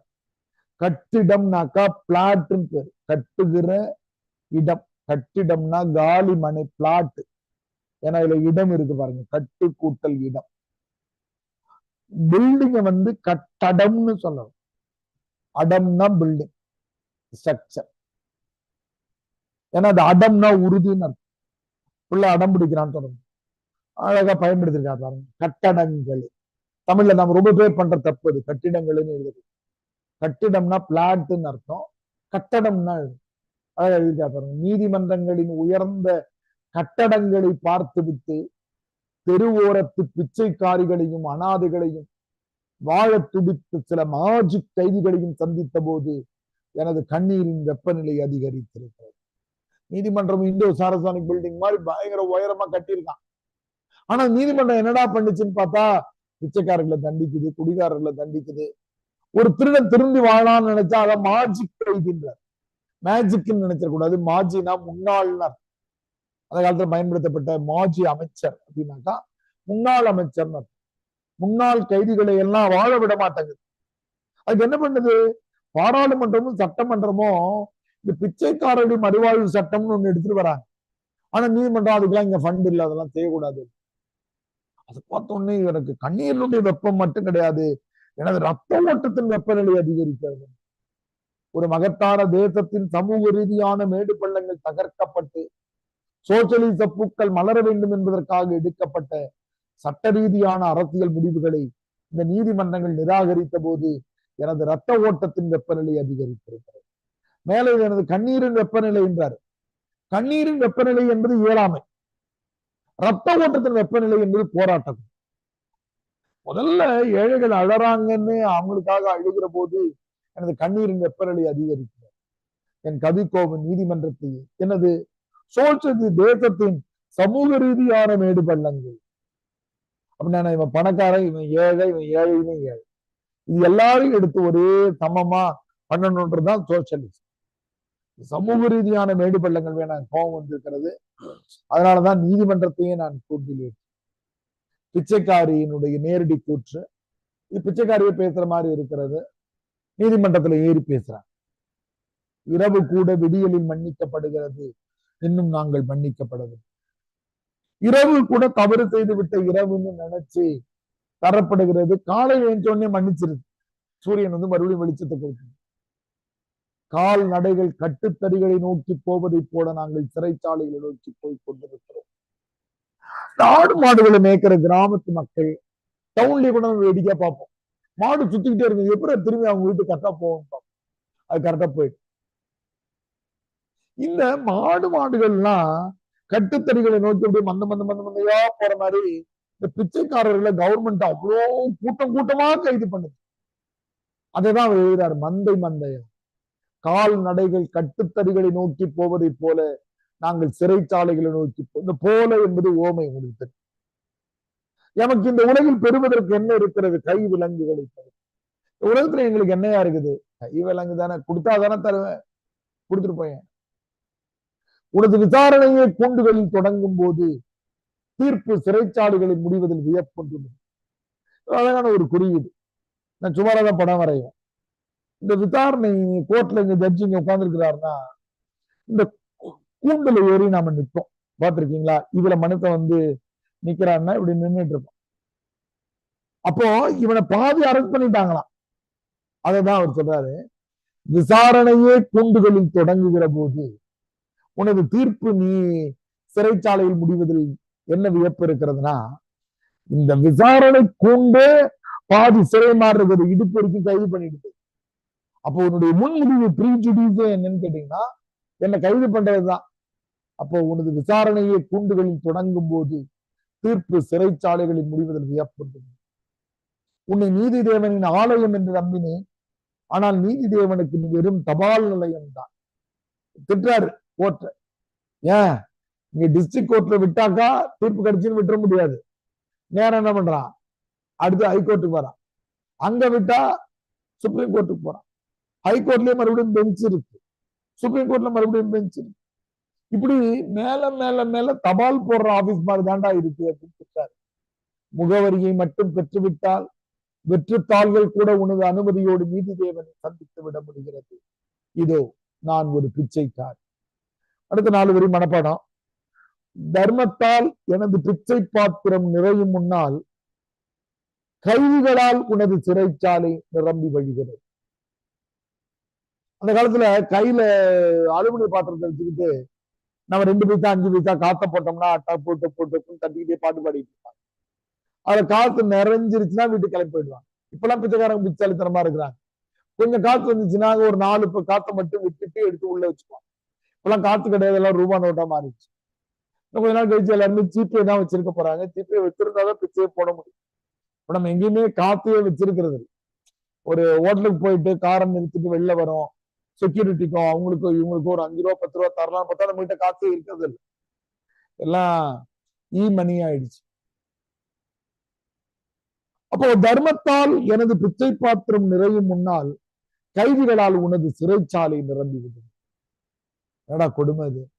நான் வயிற்று பத்திக்காக ஒரு அலுமினிய பாத்திரத்தை வச்சுக்கிட்டு பிச்சை எடுத்துட்டு இருக்கிறேன். என்னுடைய பிச்சை பாத்திரம் நிறையல, ஆனா உன் ஜெயில நிரம்பி வழி. ஒரே செல்லுக்குள்ள 5 பேர் 10 பேர் போடுற அளவுக்கு பிச்சைக்காரர்கள் இருந்தாங்க. ரொம்ப முக்கியமானவர். எனது தொட்டில் பருவத்திலேயே நீ என் கை விலங்கினை செய்தனையும், பிறக்கும் போதே எனது தொட்டில் பருவத்திலேயே நீ எனது கை விலங்கு. கோபுரம் எங்கமா இருக்கீங்க? வாங்கம்மா வாங்க. இல்லைன்னா 9 மணி தான் கிளாஸ் முடியும். எனது தொட்டில் பருவத்திலேயே நீ எனது கை விலங்கினை செய்தனை. பிச்சைக்காரனுடைய குழந்தையும் பிச்சைக்காரையா தான் இருக்குன்றதால அந்த குழந்தை பிறந்த போதே ஒரு கை விலங்கு செஞ்சான். எனது தொட்டில் பருவத்திலேயே எனது கை விலங்கினை செய்தனை. அடுத்த வரி கர்மாவா, நான் அணியும் ஒரே நகை ஒற்றை வளையல் அதுதான். இந்த ஹேண்ட் கப் தான் இந்த பிச்சைக்காரர்கள் போடுற வளையலாம். அவங்க கிட்ட காசு வாங்கி பிளாஸ்டிக் வளையல் கூட போறதுக்கு இல்லையா. நான் அணியும் ஒற்றை வளையல் அதுதான். அது என்ன வேடிக்கை, இந்த கை விரல்கள்ல இந்த விலங்கு போட்டிருக்காங்கல்ல, இந்த ரெண்டுத்தையும் இணைக்கிறதுக்கு ஒரு சங்கிலி இருக்குதான். ஆனா இவங்களுக்கு கழுத்துல போடுறதுக்கு சங்கிலி இல்லை. அந்த அவலத்தை நான் காமராசன் குறிப்பிடுறாரு. அந்த வளையல் கூட சங்கிலி போட்டு இருக்கிறது. ஆனால் நான் சங்கிலி போட முடியல. ஆனா ஹேண்ட் கப்ல இங்க ஒரு வளையல் இங்க ஒரு வளையல் சேர்ந்திருக்குல்ல, இது ரெண்டுத்துக்கும் நினைச்சு சங்கிலி இருக்கிறது. ஆனால் நான் சங்கிலி போட்டது. இரவு கூட விடியலில் மன்னிக்கப்படுகிறது இன்னும் நாங்கள் மன்னிக்கப்படவில்லை. எங்களுக்கு இந்த உலகில் பெறுவதற்கு என்ன இருக்கிறது, கை விலங்கு. இதுல உங்களுக்கு இது ரெண்டு பக்கம் தான் இந்த கவிதை. குடிகாரன் கவிதை கொஞ்சம் பெருசா இருக்கும், நம்ம படிக்கலாம், அடுத்து படிக்கலாம். இதுல உங்களுக்கு பிடிச்ச வரிகளை சொல்லுங்கம்மா. பார்த்தே சொல்லலாம், முதல் நாள்ன்றதால நாளையில இருந்து நம்ம முடிஞ்ச அளவு பார்க்காம பாடம் நடத்தும் போது மனப்பாடம் பண்ணிட்டு சொல்ற மாதிரி தான். சொல்லுங்க பார்ப்போம். ஆன்லைன்ல 3 பேர் பேசிட்டு இருக்கீங்க. அபிநயா, சிவராமன், கைல்வி. விசாரணையே சொல்லுமா சிவராமன் சொல்லுங்க. விசாரணையே கூண்டுகளில் தொடங்கும் போது தீர்ப்பு சிறைச்சாலைகளில் முடிவதில் வியப்பு. Very good. உனது விசாரணையே கூண்டுகளில் தொடங்கும் போது தீர்ப்பு வந்து சிறைச்சாலையில் முடிவதில் வியப்புன்றது. குட். அப்புறமா அதே வரியா இருந்தாலும் சொல்லலாம். வேற யார்? இந்த உலகில் பெறுவதற்கு என்ன இருக்கிறது, கை விலங்குகளை தவிர. உலகில் அபிநயம் ரைட் தான். Very good. பெறுவதற்கு என்ன இருக்கிறது, கை விலங்குகளை. விசாரணையே கூண்டுகளில் தொடங்கும் போது தீர்ப்பு சிறைச்சாலையில் முடிவதில் வியப்பொன்றுமில்லை. அந்த வரைக்கும் பிடிச்சிருக்கு. வியப்பு. Very good. வெரி நல்லது. இந்த வரி தர்மத்தால், அந்த வரையும் நீங்க இந்த கவிதையில மனப்பாடம் பண்ணிக்கோங்க. இதனுடைய இரண்டாவது கவிதை குடிகாரன். பொதுவான பொது புத்தி அடிப்படையில ஒரு குடிகாரனை கைது செய்வது ஒன்றும் பெரிய தவறு இல்லையே.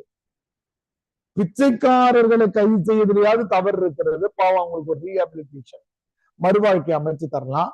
ஆனா ஒரு குடிகாரனை கைது செய்வதும் தப்பு இல்லையேன்னு நீங்க நினைப்பீங்க. அதனாலதான் நம்ம முதல்ல இந்த வரியை நம்ம படிச்சிருவோம். இந்த கவிதையை படிக்கும்போது அவருக்கு என்ன வருத்தம் என்றால், இதுதான் வருத்தம். இது மாளிகைக்கு பெர்மிட்டு, சேரிக்கு மட்டும் கைவிலங்கு. இதான் அவருடைய கோபம். அதான் பணக்காரர்களுக்கு மது அருந்துவதற்கு பெர்மிட் என்ற பெயர்ல லைசன்ஸ் மாதிரி கொடுப்பான். நீங்க ஒரு 70-80கள்ல வந்த சிவாஜி கணேசன், எம்ஜிஆர் படத்தெல்லாம் பாத்தீங்கன்னா வில்லன் எல்லாம் குடிச்சிட்டு இருப்பாங்க. போலீஸ் உள்ள வரும். உள்ள வந்த உடனே அவர் சொல்லுவார், நாங்க பெர்மிட் ஹோல்டர்னு ஒண்ணு எடுத்து காட்டணும். உடனே 2-3 பேர் காட்டுவாங்க, கிளப்பி. நீங்க இதே விஷயத்த அப்படியே குருபீடம் கதையில தவறுகள் குற்றங்கள் அல்லன்னு ஒரு கதை இருக்கு.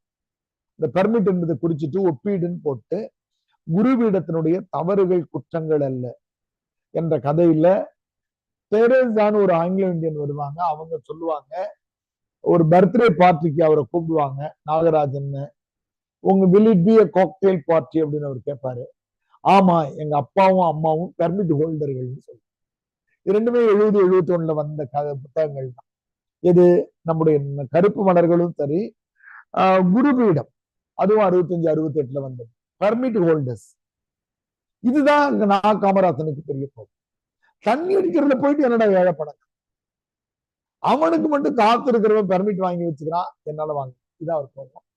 ரொம்ப அங்கதமான ஒரு கவிதையும் நம்முடைய காந்தியடிகள் மீதான விமர்சனமும் இந்த கவிதையில் நமக்கு ஒரு பெரிய இதுவா இருக்கும். பார்க்க மதுவே ராஜதுரவமே மகா கவிகளின் தாய்ப்பாலுன்னு சொல்றாரு. மது என்ன சொல்றாரு, பெருங்கவிஞர்களுக்கான தாய்ப்பாலாக குடிச்சது இந்த மதுவா. நீ ஒரு தேவ தூதனின் பொன் சிறகென்றால் இந்த கை விலங்கு யாருடையது? எனது நண்பர்கள் எல்லாம் சொன்னாங்க, மது குடித்தால் நாம் அப்படியே பொன் சிறகுகளை வச்சு பறக்க முடியும்னு சொன்னாங்க. ஆனா என்னை போலீஸ் வந்து கைது பண்ணிட்டு போயிட்டானே, என்னடா அர்த்தம்? சிற்பிகள் குடித்தால் இன்னும் சில தாஜ்மஹால்கள் உருவாகலாம். சைத்ரீகர்கள் குடித்தால் இன்னும் சில ரவிவர்மாக்கள் உருவாகும். இது வடமொழி சொல். சைத்ரீகர்கள் என்பது வடமொழி சொல். அப்படின்னா சித்திரக்காரர்கள்னு பேர். தமிழ்ல ஓவியர். அதான் சைத்திரீகள்னு வடமொழி சொல்ல பயன்படுத்துறார். சைத்திரீகர்கள் குடித்தால் இன்னும் சில ரவிவர்மாக்கள் உருவாங்க. உங்களுக்கு தெரியும், ரவிவர்மா இந்தியாவினுடைய மிக சிறந்த ஓவியர்ல. குடிகாரன் குடித்தால் இன்னும் சில மதுக்கோப்பைகள் காலியாக. சிற்பியானவன் தனது வாழ்க்கையினுடைய கவலைகளை மறந்துட்டு குடிச்சான்னா அவனை புது தாஜ்மஹாலை உருவாக்குறவனா வரலாம். ஒரு ஓவியம் வரைகிறவன் தன்னுடைய வாழ்வின் துயரங்களை மறக்கிறதுக்கு குடிச்சான்னா ஓவியம் வரைஞ்சி ரவிவர்மா மாதிரி வரலாம். ஆனால் குடிகாரன் குடிச்சா என்ன ஆகும்? கோப்பை காலியாகும். இந்தியாவில் கங்கை வற்றி போனாலும் மது வெள்ளம் பாய்ந்து கொண்டுதான் இருக்கு. இந்த வரியை நீங்க சினிமா பாட்டுல கேட்டிருப்பீங்க. சாராய கங்கை, ஆகாய கங்கை போனாலும் சாராய கங்கை மாறாதம்மான்னு கமலஹாசனுடைய ஒரு படத்துல இருக்கா. அந்த திரைப்படம் எழுதினவர் நான் காமராசன் ஒரு 200-300 திரைப்படங்கள் எழுதினது. அதுல இங்கே இன்னும் சில தாஜ்மஹால்கள் உருவாகாவிட்டாலும், இன்னும் சில ரவிவர்மாக்கள் பிறக்காவிட்டாலும், இன்னும் சில மதுக்கோப்பைகளாவது காலியாக. தள்ளி படிக்கிறேன். ஏன் நீதி தேவனே, நீயாவது பாலைவனத்து ஒட்டகப்பாதையிலும் வசந்த மலர்களை தூவாயா? புறவெளியில் உனது சட்ட நீதி தற்கொலை முயற்சியை தடுக்கிறது, ஆனால் அந்த புறத்தில் அது ஆயுள் தண்டனையை நேசிக்கிறது. நீ ஏன் இந்த புட்டிகளை வீசி எறிகிறாய்? இந்த சாராய சீத்தாக்களில் கிராமங்களின் சொப்பன கங்கை அல்லவா அடைக்கப்பட்டிருக்கிறது. நீ ஏன் எல்லாரும் கைது பண்ணிட்டு இருக்கிற? கிராமத்தில் இருக்கிற உழைப்பாளிகள் குடித்தால் தான் அவருடைய உடல் வலி மறக்கும் என்கிற நிலையில் அது கங்கை நதியாக அவர்கள் கருதுகிறார். அடுத்து ஒரு தொன்மத்தை ஐயா பயன்படுத்தி இந்த மாதிரி இப்ப 3 உவமைகள் சொல்லியிருக்கோம். ஒண்ணு உவமை போலன்னு சொல்றது, உருவகம் அதனுடைய மாற்று வடிவம். இன்னொன்னு முரண் என்ற வார்த்தையை சொல்லிருக்கோம், ஆப்போசிட் வார்த்தைகள் வந்தா. இன்னொன்னு படிமம்னு சொன்னோம், ஓவியங்கள் வந்தா. இப்ப நம்ம இன்னொரு வார்த்தையை பார்க்க போறோம், தொன்மம்னு. தொல்லியல். தொன்மம்னா என்னன்னா ஒரு பழைய கதையை எடுத்து குறியீடா பயன்படுத்து. அதுக்கு என்ன நேரடியா எடுத்துக்காட்டுனா, இவர் பெரிய ஹரிச்சந்திரன் சொல்றோம்ல, அதுவே தொன்மம் தான். ஹரிச்சந்திரன் என்ற ஒற்றை சொல் உண்மை பேசுகிறவனை பாராட்டுவதற்கோ அல்லது பொய் பேசுகிறவனை கேலி செய்வதற்கோ பயன்படுது. இவர் பெரிய ராஜா, இவர் பெரிய கண்ணகி, சகுனி வந்துட்டாண்டா, நாரதர் வரா அமைதியாரு, அந்த ஒற்றை சொல் பழைய கதைகள். அந்த மாதிரி கிளியோபாத்ராவை கொண்டு இங்க குறியீடாக வைக்க. இது கிளியோபாத்ராவின் கண்ணீர் என்பதை நீ அறிவாய். இந்த கிளியோபாத்ரா சீசருக்கும் ஆண்டனிக்கும் மட்டுமல்ல, ரோமானிய படைகளுக்கெல்லாம் முத்தம் தரும். கிளியோபாத்ராவை கொண்டு இங்க வைக்கிறார். கிளியோபாத்ரா உங்களுக்கு தெரியும், உலகத்தினுடைய பேரழகியாக கருதப்பட்டவங்க கருப்பா இருந்தவங்க. கருப்பு அழகி. அவங்க பயன்படுத்தின, அவங்க கழுதை பால்ல குளிச்சாங்கன்னு சொல்லிட்டோம். தமிழ்நாட்டில இருந்து போன முத்து வைரங்களை அணிஞ்சாங்கன்னு சொல்லி உண்மையா வாழ்ந்த கதாபாத்திரம். அவங்கள பற்றி ஆய்வுகள் எல்லாம் கடல்ல இருந்து அவங்களுடைய பொருட்கள் எல்லாம் கிடைச்சிருக்கு. ஆனா அவங்க வாழ்க்கை ரொம்ப சிக்கலானது. இவங்க சீசரை முதல்ல கல்யாணம் பண்ணிக்குவாங்க. சீசரை ஆண்டனி கல்யாணம் கொலை பண்ண பிறகு ஆண்டனியும் கல்யாணம் பண்ணிக்குவாங்க. சீசரை ஆண்டனி தான் அவங்க கல்யாணம் பண்ணிக்கிட்டாங்கன்னா, ஆனால் இந்த மது என்கிற கிளியோபாத்ராவின் கண்ணீர் இவங்க 2 பேருக்கு மட்டுமல்ல, ரோமானிய படைகளுக்கெல்லாம் முத்தம் தருபவள்னா எல்லாராலையும் மது குடிக்க முடியும் குறியீடாக இந்த கிளியோபாத்ராவின் கண்ணீர் என்பதை அறிவு. அடுத்து ஒரு கேலி அங்கதன் சொல்றாரு, நாம் பாண்டிச்சேரியை தலைநகர் ஆக்குது. நம்ம எல்லாருக்குமே தெரியும், பாண்டிச்சேரியில மது எல்லா பொருட்களுக்குமே கொஞ்சம் விற்பனை வரி கொஞ்சம் குறைவு. ஜிஎஸ்டி வந்த பிறகு பெரிய வேறுபாடு இருக்காங்க. அதனால மது விலை குறைவு. அதனால வேடிக்கை என்ன சொல்றாரு, நம்ம தலைநகரம் கேபிட்டலை பாண்டிச்சேரியா மாத்துருவாங்க. எம்ஜிஆர் திருச்சியை தலைநகரமாக்கலான்னாரு. அதுக்கு கிண்டல் பண்ண, நாம் பாண்டிச்சேரியை தலைநகராக்குவோம், பாலைவனத்திற்கு மட்டும் மதுவிலக்கு சட்டம் போடுவோம், வேண்டுமென்றால் அங்கே காந்தி சிலை வைப்போம். காந்தி மேல நான் காமராசனும் போவோம், ஏன்னா அவர் தான் மது விலக்கு அதிகமா பேசிட்டு. பாலைவனத்துல வேணா மது விலக்கு யாரும் மனுஷா இருக்க மாட்டான், அங்க வேணா காந்தி சிலை வைப்போம், ஒட்டகங்களோடு ஆடு வளர்ப்போம், பேரிச்ச மர நிழல்களில் மணிலா கொட்டை விதைப்போம். காந்தியடிகள் சாப்பிட்ட சத்துமிக்க உணவு ரெண்டு எதுன்னு கேட்டீங்கன்னா, ஒண்ணு ஆட்டுப்பால், இன்னொரு மணிலா கொட்டை. மல்லாட்டை இருக்கு இல்லையா, அது ரொம்ப முக்கியமானது. படிக்கிற பிள்ளைகளுக்கு இந்த பர்பின்றாங்க, கடலை பர்பி அல்லது மல்லாட்டை கேக்குன்னு சொல்லுவாங்க. இது நீங்க தினமும் 1-2 சாப்பிடணும். உங்களுக்கு ஹீமோகுளோபின் பிரச்சனை வராம இருக்கும். எந்த பாடம் படிச்சாலும் தூக்கம் வர்றவங்களுக்கு ரொம்ப முக்கியமான மருந்து இந்த கடலை மிட்டாய். கடலை மிட்டாயி, பேரிச்சம்பழம், ஒரு ஸ்பூன் தேனு, இதெல்லாம் தினமும் எடுத்துட்டீங்கன்னா உங்களுக்கு ஹீமோகுளோபின் லெவல் நல்லா இருக்கும். படிக்கிற பிள்ளைகளுக்கு ஹீமோகுளோபின் குறைஞ்சது 10க்கு மேல இருக்கணும். 12, 13 இருந்துச்சுன்னா என்னை விட உற்சாகமா இருக்கும். நான் காலையில உங்களுக்கு வகுப்பு நடத்திட்டு அண்ணா யூனிவர்சிட்டிக்கு போயிட்டு சாயந்தரம் வந்து மறுபடியும் இப்ப டெஸ்ட் பேட்ச் தொடங்க போறோம். டிஆர்பிக்கு தமிழ் கிளாஸ் எடுக்கிறேன் நான். அப்புறம் எக்கச்சக்கமா புத்தகம் எழுதுறேன். ஹீமோகுளோபின் லெவல் தான் உங்க உற்சாகத்தை வச்சிருக்கேன். காந்தியடிகள் இந்த நம்முடைய ஆட்டுப்பாலையும் வேர்க்கடலையும் அதிகமா சாப்பிட்டாரு. அதனால காந்திக்கு காமராஜ் கிண்டல் பண்றாரு. பாலைவனத்துல வந்து நாம என்ன பண்ணுவோம், பேருக்கு மரத்து கூட சேர்ந்து வேர்க்கடலை கொஞ்சம் விளக்க முடியுதான்னு பார்ப்போம். அங்க ஆட்டுப்பாலையும் வச்சுக்குவோம். மது அமுதமும் அல்ல, அது விஷமும் அல்ல, அமுதத்தில் விஷம் இறக்கிய பின் அது என்னவா? சுறுசுறுப்பா இல்லை சோம்பலை தேரோட்டும் மான் சிறகா, கொக்கோக தேனான குற்றத்தின் உமிழ் நீரா? இதெல்லாம் மதுவை பத்தி அவர் சொல்லிட்டே வர்றார். மனமுதுகில் கற்பனை விரல்களில் கையெழுத்து ஸ்பரிசமா? எதுவென்றால் என்ன? மாளிகைக்கு பர்மிட்டு சேரிக்கு மட்டும் கைவிட. இதான் முதலே படிச்சுட்டு வந்தவன். காந்தி வழி நீதியிலே இன்னும் பிரார்த்தனை மட்டும்தான் சேரியிலா, தூக்கம் பிர்லா மாளிகையில் தானா? இது காந்தியடிகள் மேல ஒரு விமர்சனம் உண்டு. அவர் பிரார்த்தனை செய்வதற்கு சேரிக்கு வருவாரா, தூங்கறதுக்கு பிர்லா கட்டி கொடுத்த வீட்டுல போய் தூங்கிட்டு இருந்தார். அதை விமர்சிக்கிறார். வேண்டுமென்றால் இன்னும் ஒரு காந்தி சிலை வைப்போம், ஆட்டுப்பால் குடம் உடைப்போம், அந்த சிலையிலே வேர்க்கடலை தோல் உரிப்போம். முன்னாடி வேர்க்கடலையை பயிரிடுவோம்னு சொன்னாரு. இப்ப வேர்க்கடலை வளர்ந்துருச்சு.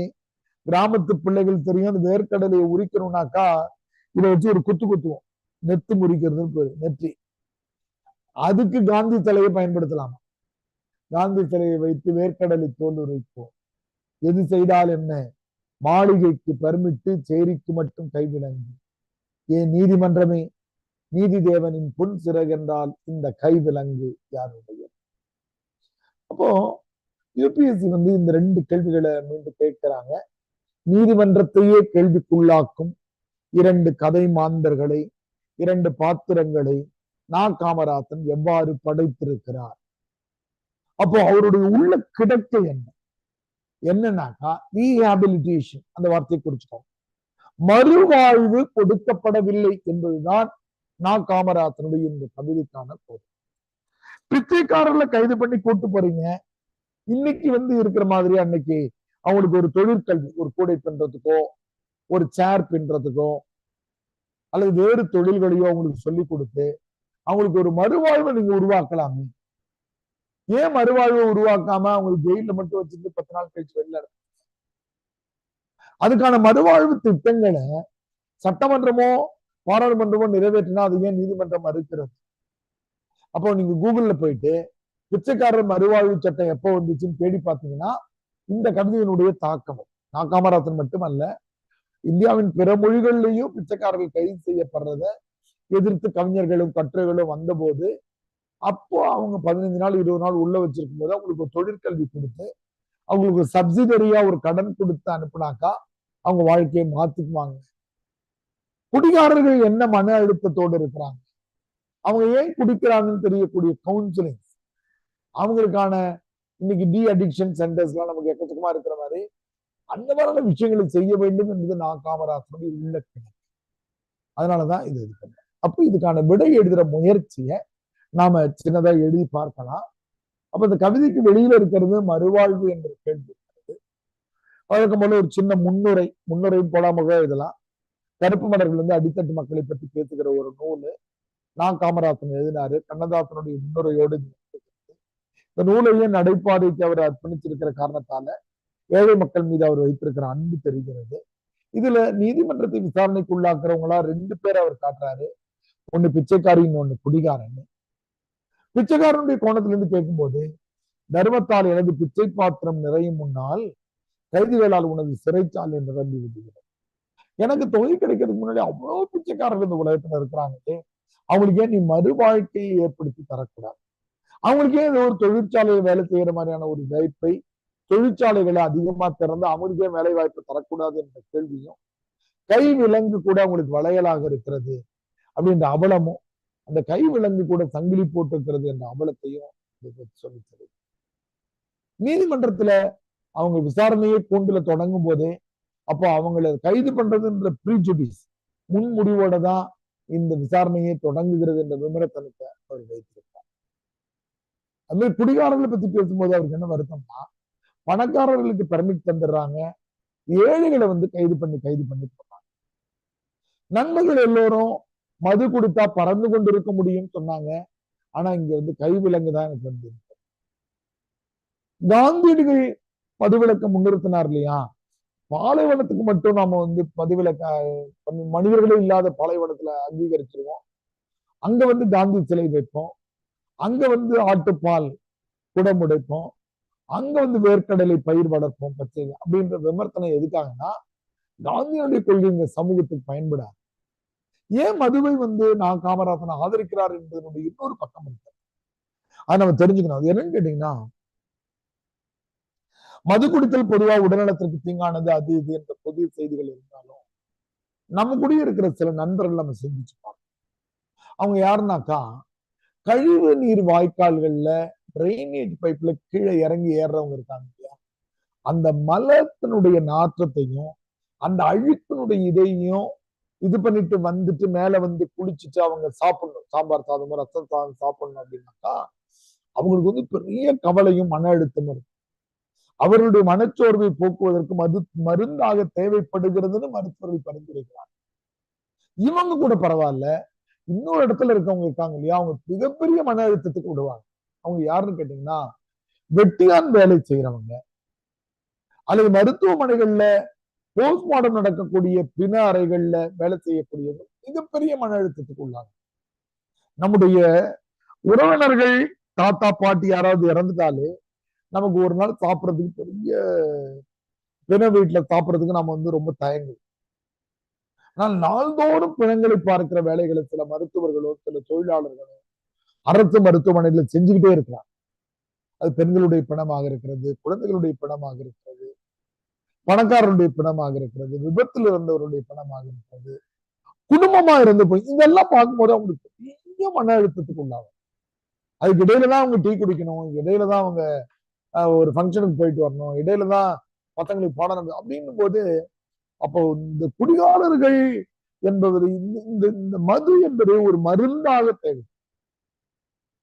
நீங்க பெண்களுக்கு பிரசவத்துக்கு பிறகு அவங்களுக்கு உடல் மிகப்பெரும் வலியை சந்திக்கிற போது அவர்களுக்கு தடுக்கிற மருந்துல ஆல்கஹால் கண்டென்ட் அதிகமாக இருக்கு. முதல் 15-20 நாள் ஒண்ணும் இல்லை, நீங்கள் சாப்பிடுற இருமல் மருந்துலயே ஒரு குறிப்பிட்ட அளவு ஸ்பிரிட் இருக்கிறது.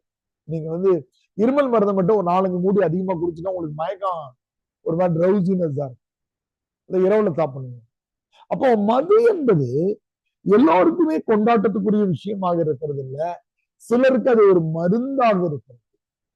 அடித்தட்டு மக்களாக இருக்கிறவங்களுக்கு, கழிவு நீர் குழாய்கள்ல வேலை செய்யறவங்களுக்கு, பிணம் இருக்கிற இடத்துல இருக்கிறவங்களுக்கு, இவங்களுக்கு எல்லாம் பெரிய சிக்கலாக இருக்கு. வாங்க குகப்பிரியா, வாங்க குகப்பிரியா, உள்ள வாங்க. அப்போ அவங்களுக்கெல்லாம் அது சிக்கலாக இருக்கிறது என்பதாலதான் மதுவை நம்ம முழுக்காக அழித்து விட முடியாது என்பதை வைக்கிறோம். அப்போ நம்ம இந்த இந்த விஷயங்களை எழுதும்போது சின்னதா பிச்சைக்காரர் மறுவாழ்வு சட்டம் எப்ப வந்தது, இந்த பணக்காரர்களுக்கு பெர்மிட் என்கிற நிலை எப்ப அந்த பெர்மிட் என்ற நிலை எப்ப நீங்கிச்சு அப்படிங்கிறதையும் சேர்த்து படிக்கும்போது நமக்கான விடை ரொம்ப தரமானதாக இருக்கும்.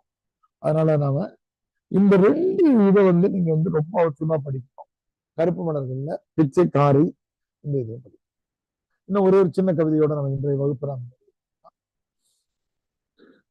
நடைபாதை அங்க நம்ம படிச்சோம் இல்லையா, அதுக்கு உள்ளே ஒரு கவிதை எழுதியிருக்கிறார். மழைக்கால நடைபாதையை உருவப்படுத்துறாரு. இது மழைக்கால நரகம். பிளாட்பாரத்திலேயே உட்கார்ந்து வாழ்க்கை நடத்துறவங்களுக்கு மழை வந்துருச்சுனாக்கா அது நரகமாக இருக்கும். ஆனா மாலை நேரத்துல சொர்க்கமாக இருக்கும். இப்பெல்லாம் யாரும் பிளாட்பாரத்துல உட்கார முடியறது இல்லை. எல்லா டூ வீலரும் அது மேல ஏறிதான் அவங்க இறங்கணும். முன்னாடி இப்ப வெயிற்கால நட்டுவனார். நட்டுவனார் என்ற குறியீட்டையும் நாகாமராஜன் அதிகமா பயன்படுத்துவாரு. நட்டுவனார்னா டான்ஸ் டீச்சர். தாய் தத்தக்குன்னு ஆடுறாங்கல்ல. இது காலில் செருப்பு இல்லாம நடந்து போயிட்டீங்கன்னா அந்த பிளாட்பாரத்தால ஃபர்ஸ்ட் டோத்துல நடப்பீங்க, அப்புறம் குதிகால நடப்பீங்க, அப்புறம் சைட்ல நடப்பீங்க. அது டான்ஸ் சொல்லி கொடுத்துரும். ஓடுகின்ற ஓடை, யாரும் உரிமை கொண்டாடாத அனாதை மண். அதான் இந்த கவிதையில உயர்ந்தவர். பிளாட்பாரத்தை யாரும் பிளாட் போட்டு விற்கிறது இல்லை. ஏழைகள் உறங்கிட இயற்கையால் ஏற்படுத்தப்பட்ட புழுதிக்கல். அப்ப என்ன பண்ணீங்க, இது எத்தனாவது பக்கத்துல கவிதை இருக்குன்னு பாத்துக்கோங்க. முதல்ல அவர் சமர்ப்பணம் போட்டிருக்காரு இல்லையா, அந்த இடத்துக்கு நேரா ஒப்பிடுகன்னு போட்டு இந்த கவிதையை நீங்க குறிச்சுக்கோங்க. சரி, பரவாயில்ல. அப்ப நம்ம என்ன பண்ணுவோம், இந்த ஊமை கவிதையை மட்டும் படிப்போம். அதுக்கப்புறம் நாளைக்கு ஊமை கவிதையை மட்டும், ஊமை கவிதையில் அதிக முக்கிய வரிகள் இல்லை, அது மட்டும் படிப்போம். ஊமை என்பது, ஊமை என்ற வார்த்தையை நம்ம பயன்படுத்தக்கூடாது. அவங்களுக்கு பேரு செவி மாற்றுத்திறனாளி. உங்களுக்கு ஆபீஸ் எத்தனை மணிக்குமா? அப்படியா? வீடு எங்க இருக்கீங்க? நீங்க அப்புறமா வாங்க. மானஸ்டிக்கான ஆர்டர் காப்பி சொல்லுங்க. நான் மௌன ஊர்வலம், நாக்கின் மயான பூமி. நான் நாக்கினுடைய மயான பூமி என்றார் பாருங்க. ஒரு ஊமையினுடைய நாக்கு புதைக்கப்பட்டிருக்கிறதா, சுடுகாடாது மயான பூமி. கால் முளைத்த தூக்கம் நானு, கவிஞனுக்கு நான் ஒரு கண்ணீர் ஏறு. அழத்தெரிந்த ஓவியம், அழகான சூனியம். அடுத்த 4 வரி அருமையானவர். பாட்டு செடிகளால், வார்த்தை முளைகளால் இன்னும் தொடப்படாத சதை பாலைவனம். சதை பாலைவனம்னா பாலைவனத்துல எதுவும் முளைக்காது. அங்க பாட்டு செடி நம்மள மாதிரி ஊமையால பாட முடியாது. வார்த்தை முளைகள், வார்த்தைகளும் வரல, சதை பாலை. வார்த்தை கனிகளை எச்சில் படுத்தாத அழகின் ரசிகன். பேச தெரிஞ்ச எல்லாரும் வார்த்தைகளை எச்சில் படுத்துறாங்களா? ஆனா ஊமை எதையும் எச்சில் படுத்துறது. கண் மை கூடும் புருவை இறகும் இணைந்திருப்பதால் கண்ணீர் கவிதையை எழுதி எழுதி நான் மேற் செல்கிறேன். நான் மௌன ஊர்வலம், நாக்கின் மயான பூமி. குருடு என்பது படைப்பின் பகல் தூக்கம், ஊமை என்பது பகல் கனவு என்று எழுதுகிறார். ஒரு பக்கத்துல செவி மாற்று திறனாளிகள் என்று. இப்ப நம்ம ஆன்லைன் பிள்ளைகளுக்கு வருவோம். நம்ம குடிகாரன் கவிதையில உங்களுக்கு பிடிச்ச வரி சொல்லுங்க. குடிகாரன் படிச்சோம் இல்லையா, அதுல உங்களுக்கு பிடிச்ச வரியும் ஆன்லைன்ல இருக்க பிள்ளைகள் மைக்க திறந்துட்டு சொல்லுங்க.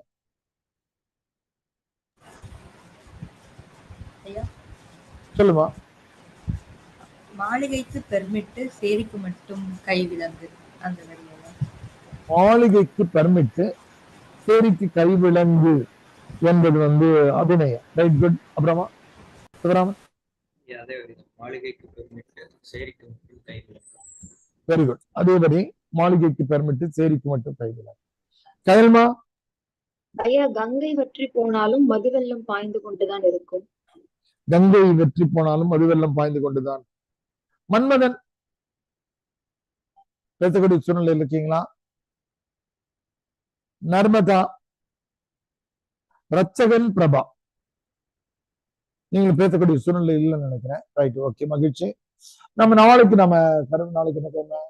நாளைக்கு புதன்கிழமை. நாளைக்கு நம்ம கருப்பு மலர்களை தொடங்கணும். உங்களுக்கு தமிழ் ஆப்ஷன் பிள்ளைகளுக்கு நாளைக்கு 10 மணிக்கு இந்த முறை நம்ம தமிழ் ஆப்ஷன்ல கிளியர் பண்ணிக்க. காமராஜ் ஒரு மோட்டிவேஷன் செக்ஷன் வர்றாரு. அவர் மெயின்ஸ் எப்படி எழுதினாரு, இன்டர்வியூ எப்படி எதிர்கொண்டாரு, தமிழ் ஆப்ஷன் எடுக்கக்கூடிய அட்வான்டேஜ் என்ன, தமிழ்லயே மெயின்ஸ் எழுதினாரு. அதனால இந்த விஷயங்களை எல்லாம் நம்ம கலந்து பேசுற மாதிரியான ஒரு சூழ்நிலை நாளைக்கு இருக்கு. அதை நீங்க பயன்படுத்தி ரைட்டுங்களாமா. நாளைக்கு அது கூகுள் ஃபார்ம் ஒன்று போடுவார் அட்மின், அதை பயன்படுத்திக்கோங்க. ஆஃப்லைன்லயும் வரலாம், ஆன்லைன்லயும். நாளைக்கு தமிழ் கிளாஸ் முடிஞ்ச பிறகு 8:55 9 மணிக்கு முடியும். அந்த செக்ஷன் 10ல இருந்து 10:15. ரைட்டு, அதையும் பயன்படுத்திக்கோங்க. அது யார் வேணாலும் கலந்துக்கலாம். நாளைக்கு உள்ளது ஃப்ரீ செஷன் தான். அது மாதிரி உங்க நண்பர்கள் யாரா இருந்தாலும் தமிழ் ஆப்ஷன் தாத்தப்பட்டு முதல் 2-3 நாள் நீங்க ஃப்ரீயாவே கலந்துக்க முடியும். பணம் கட்டியிருக்கணுன்ற அவசியம் கிடையாது. முதல் 2 அல்லது 3 நாள் நீங்க ஃப்ரீயாவே கலந்துக்கலாம். நாளைக்கு நாம சந்திப்போம். நன்றி, மகிழ்ச்சி, வணக்கம். வாய்ப்பு இருக்கிற பிள்ளைகள் அந்த நீதிமன்றத்தை கேள்விக்கு உள்ளாக்கும் அந்த கேள்விக்கு விடை எழுத முடியுதான்னு முயற்சி பண்ணி பாருங்க. அது எழுத முடியலைன்னா நீங்க பதட்டப்படும். முதல் நாளே எழுதணுன்றது இல்லை. ரொம்ப ஆர்வமா இருக்கிற பிள்ளைகள் எழுதணும்.